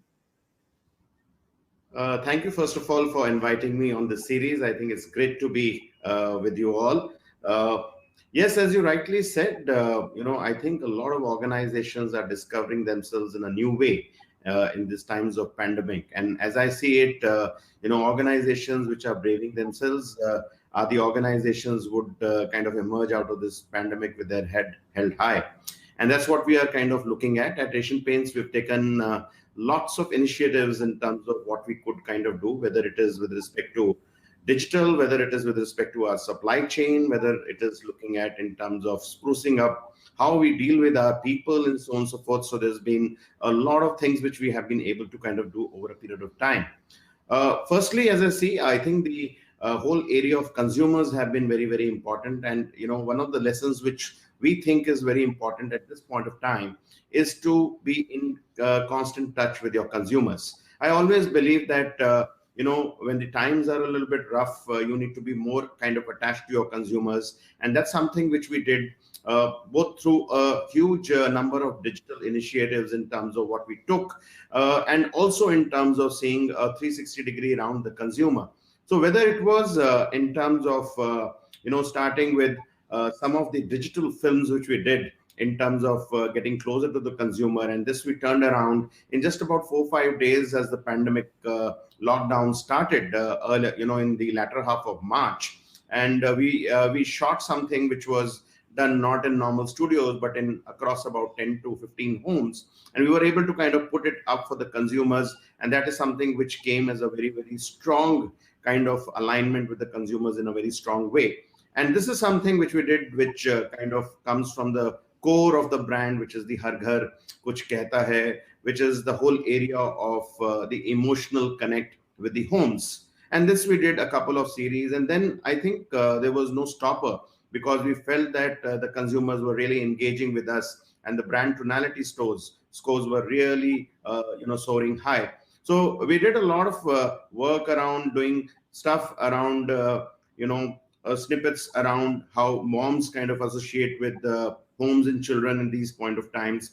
We did a live from home in terms of people able to kind of listen to best of the, the singers today to that extent. We also did a strong kind of a zone with, hundreds of singers from their home space kind of attaching with the consumers in a very strong way. So I think a range of digital initiatives kind of kept the saliency right up there. And in addition, we got basically customers to kind of a little bit of a call to action to business as well. And we did a very huge safe painting campaign across media, whether it was TV, print, and this point of times it was surprising because a lot of people thought that the brands would kind of really withdraw from really advertising expenses, and that's the time when we really stepped up the game in terms of reaching out to the customers. And I think that helped us in terms of getting more and more business in terms of getting it. So I think that was the area around the consumers in terms of what. Similarly, when we look at our influencers and retailers, there were lots of initiatives which were in the digital space in terms of connecting with them, bringing them back to business, looking at ensuring their people, looking at giving them higher credit, and looking at in terms of getting them onto the business angle and also generating leads for them. Okay, and I think the whole thing was 360 degrees in terms of what happened, coupled with, and I must mention this in terms of what we did with our people. Okay, and we kept our people engaged and occupied at all times in terms of our digital initiatives through training and other things which we did. And not only that, we also looked at giving them a good raise in times when people were looking at this uncertainty, what was really happening around. So all in all, I think a huge number of things which were rolled out, which was across consumers, retailers, influencers, and people, everything which mattered. So in terms of the demand situation, have things improved on ground, especially in tier 2, tier 3 cities where, we were seeing struggle across the board? What does the demand situation currently look like for you? Okay, when we kind of, the lockdown partially opened in May, we saw obviously, it was the tier 3, tier 4 cities which were batting more. And the metros, T1 and some T2 cities were also under a lot of pressure in terms of what is there. What we have seen is progressively, the demand has improved stepping into June, July, so on and so forth. And we have seen some of the T2 cities starting to bat, even some of the metros kind of started to come back.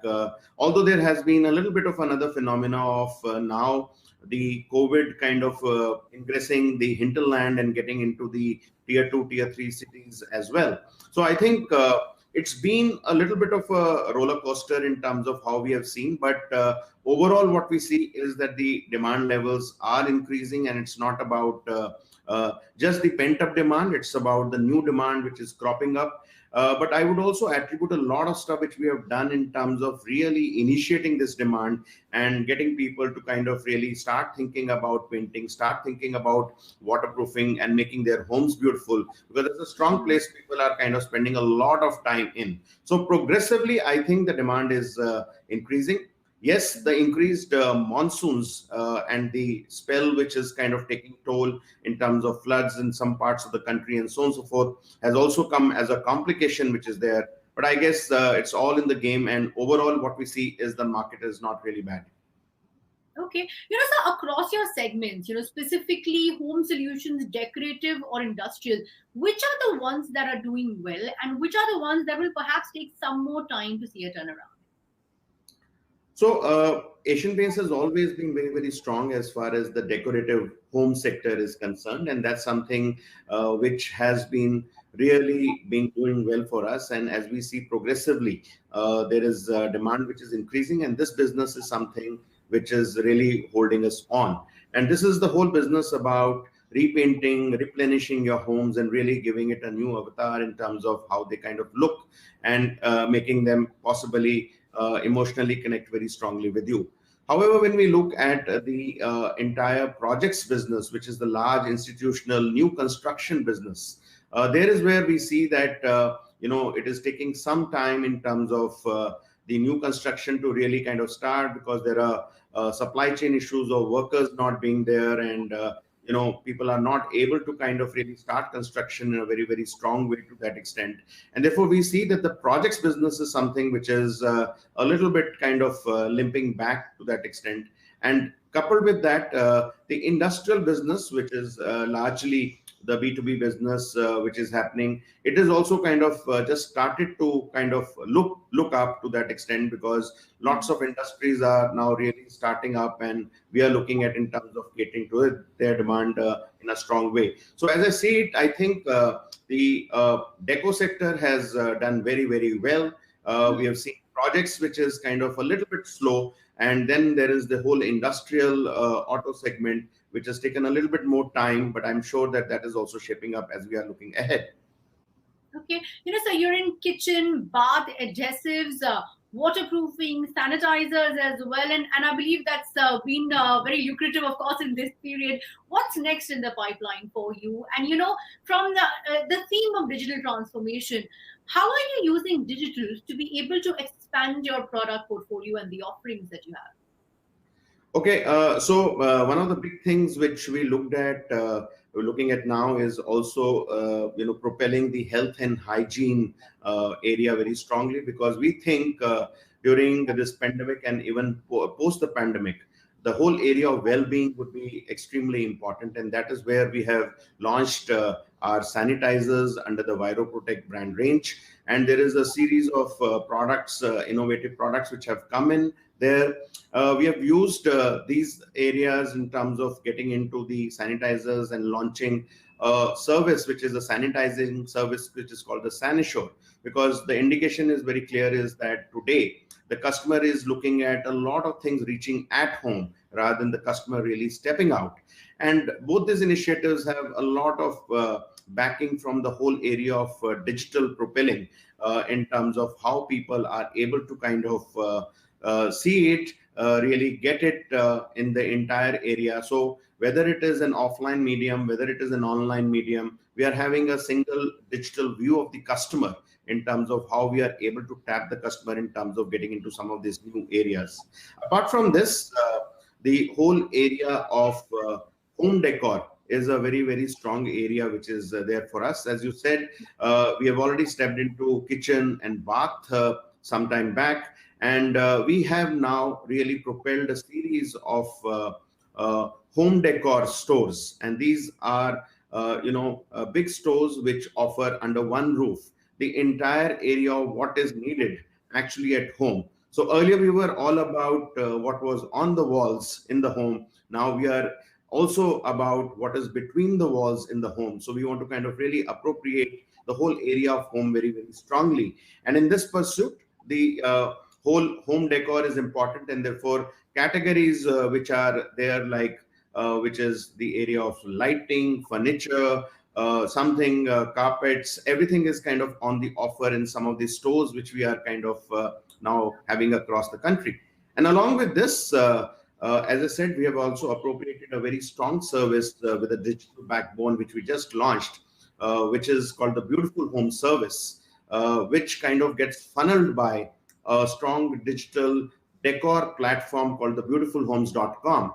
And we can kind of get customers onto this platform. And this is the platform which kind of gets us customers, where we look at offering them a beautiful home service, which is all about offering everything at home, sitting in the comfort of home, a hassle-free service, which looks at providing everything right from painting to kitchen to bath to flooring to furnishing, everything which they get in the comfort of their home in terms of the best global designs which are possible. Well, of course, that is what digital does, doesn't it? But, sir, how has your pricing strategy then changed? You have passed on discounts to the customers, and that's been a consistent strategy that you have had for the last many years. Going ahead, as you recover in the downturn and the COVID-19 pandemic after effect, what is your pricing strategy going to be?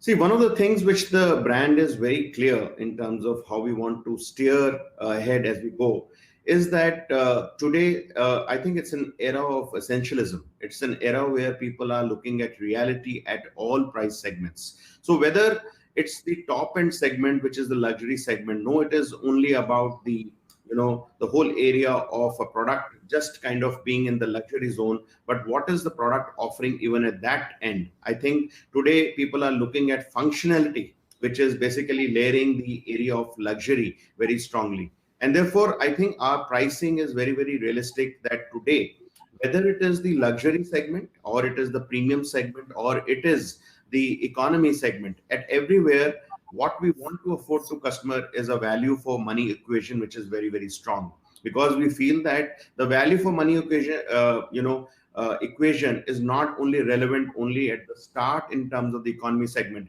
It kind of straddles across price segments. And therefore, I think one endeavor which Asian Paints is kind of looking at is saying, can we offer the customer the biggest value for money at each price point, and where the customer really realizes that whether he's buying into luxury, whether he's buying into premium or economy, he gets the best value for money in terms of what he's able to appropriate.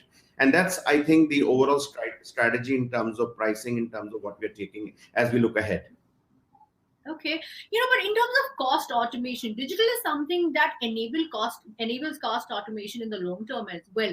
What are the plans that you have with respect to optimizing cost? And one interesting thing that I did pick up was that while many companies were cutting jobs and salaries, you went ahead with increments at a very difficult time. In hindsight, how do you view this decision, and what is your outlook on employees as well? Okay, see, digital is one thing which will obviously, kind of make you leapfrog in terms of getting on to a larger number of customers, looking at in terms of improving your productivity, in terms of what really happens. And at Asian Paints, I think the whole digital technology we have been appropriating in a very, very strong manner. So we have recently in the last 2 years put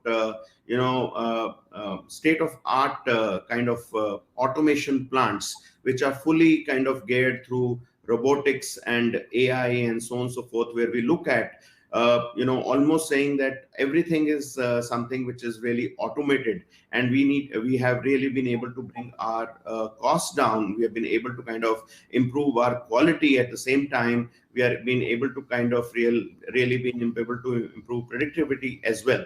Similarly, as we look at the entire area of logistics and supply chain, we've been able to appropriate a lot of good forecasting models, which are based on some technologies which kind of rope in at the AI level, also in terms of saying how we are able to predict sales as we are able to kind of go ahead. So I think that's something which is really forming a part of our strategy in a strong way.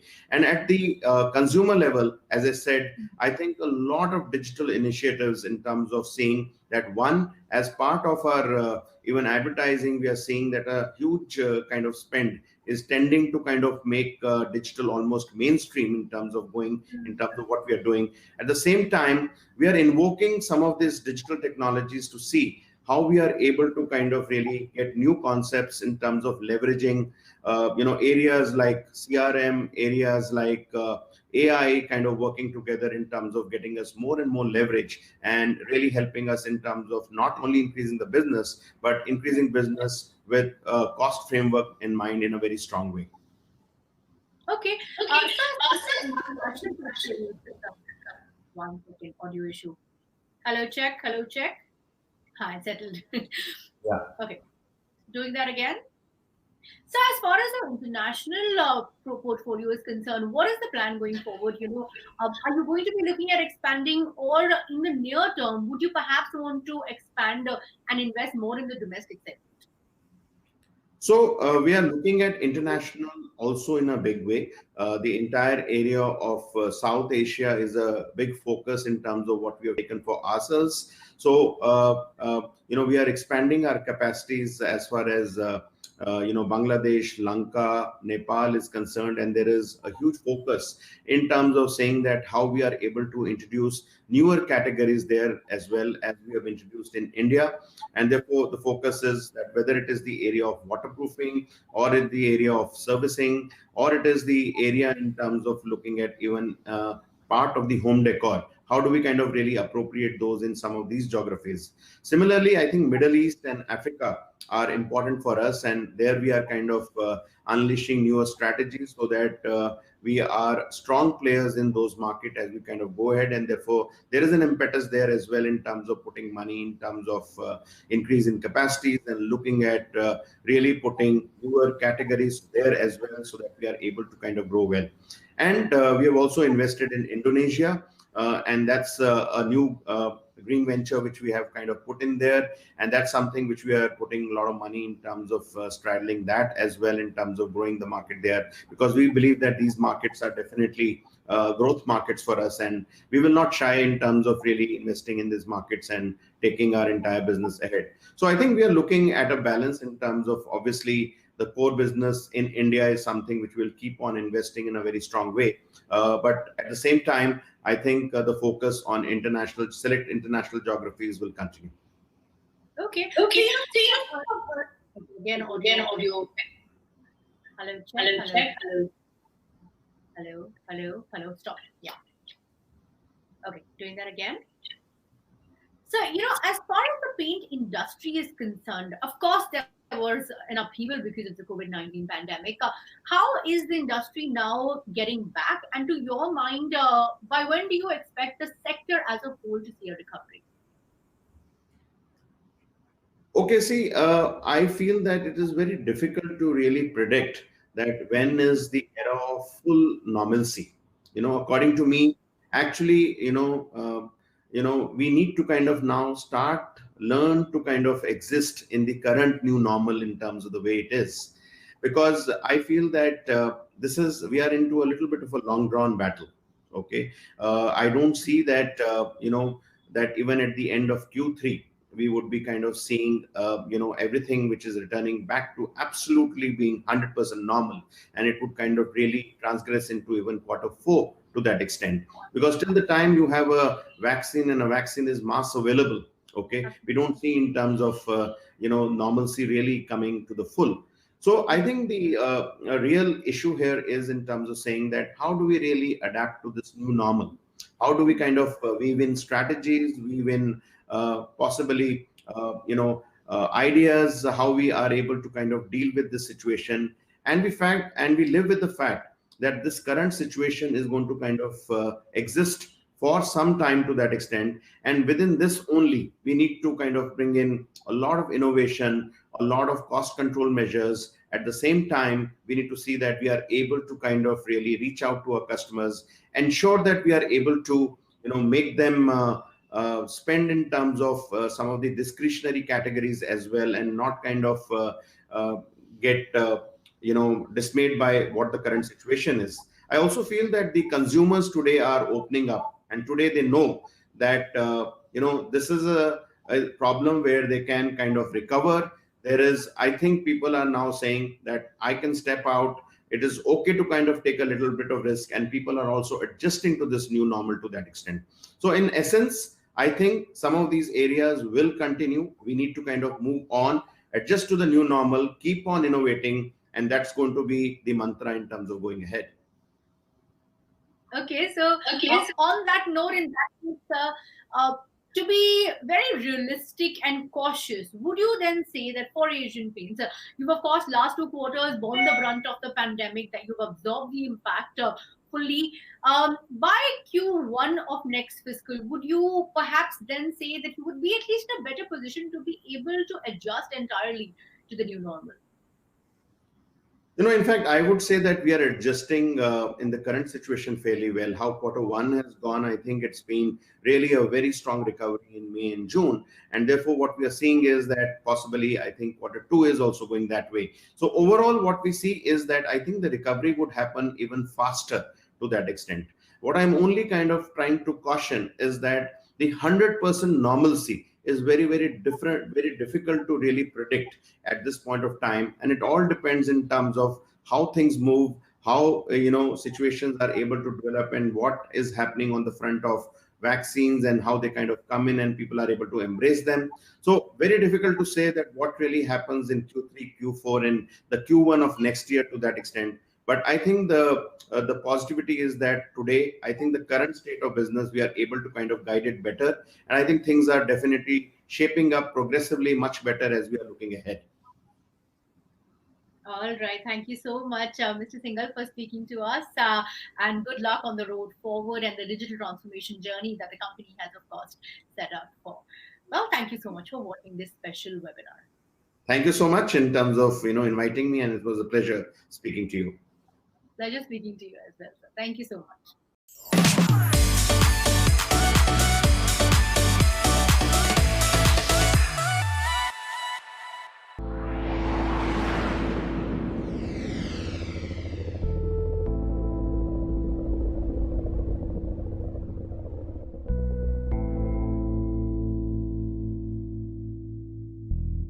Chemical producers today are faced with a host of challenges, including volatility in the cost of feedstock, an ever-changing and complex regulatory environment, and aging plant infrastructure. Digital technologies are opening the door to new operational possibilities, but thriving in a digital environment requires new skills and a fresh management approach. Built on Rockwell Automation integrated architecture, the PlantPAx DCS is a single integrated control platform that delivers reliable and accurate data so you can reduce product quality variability, lower specific energy consumption, and maximize throughput. Prevent wasteful calendar-based maintenance and begin making maintenance decisions based on real-time data. Sensors and smart devices can detect anomalies in equipment performance and provide operators with crucial information before failure occurs. And when equipment isn't performing as expected, operators can get the right maintenance people to the right place with the right equipment. Data from critical assets also provides the information required to support immediate decisions about performance management of production systems. Real-time decision-making is critical to drive the highest level of operational efficiency to support your business objectives. This can only happen with the proper data analysis from critical assets across your operations. Rockwell Automation can help chemical producers improve operations and remain competitive by modernizing plant automation infrastructure. When intelligent assets are integrated and connected to a secure network infrastructure, producers gain visibility into all areas of the plant and enterprise. And better visibility means better business decisions. A connected chemical plant can make batch production more agile and efficient by allowing operators to easily make changes to their production schedules and bring new products online faster. Operations management can measure production performance against established targets and make tweaks to optimize future output. The connected chemical plant securely converges plant floor operations technology with business-level information technology, converting information into insightful data that helps improve risk mitigation, increase security, and ease regulatory compliance. Today's chemical producers must prioritize investments around the technologies that deliver the best ROI to solve their most pressing business challenges. A connected chemical plant can transform chemical production by providing real-time insights into asset utilization, unplanned downtime, and product quality. It can give chemical producers a better understanding of safety, environmental, and quality risks, allowing them to build a more sustainable operation.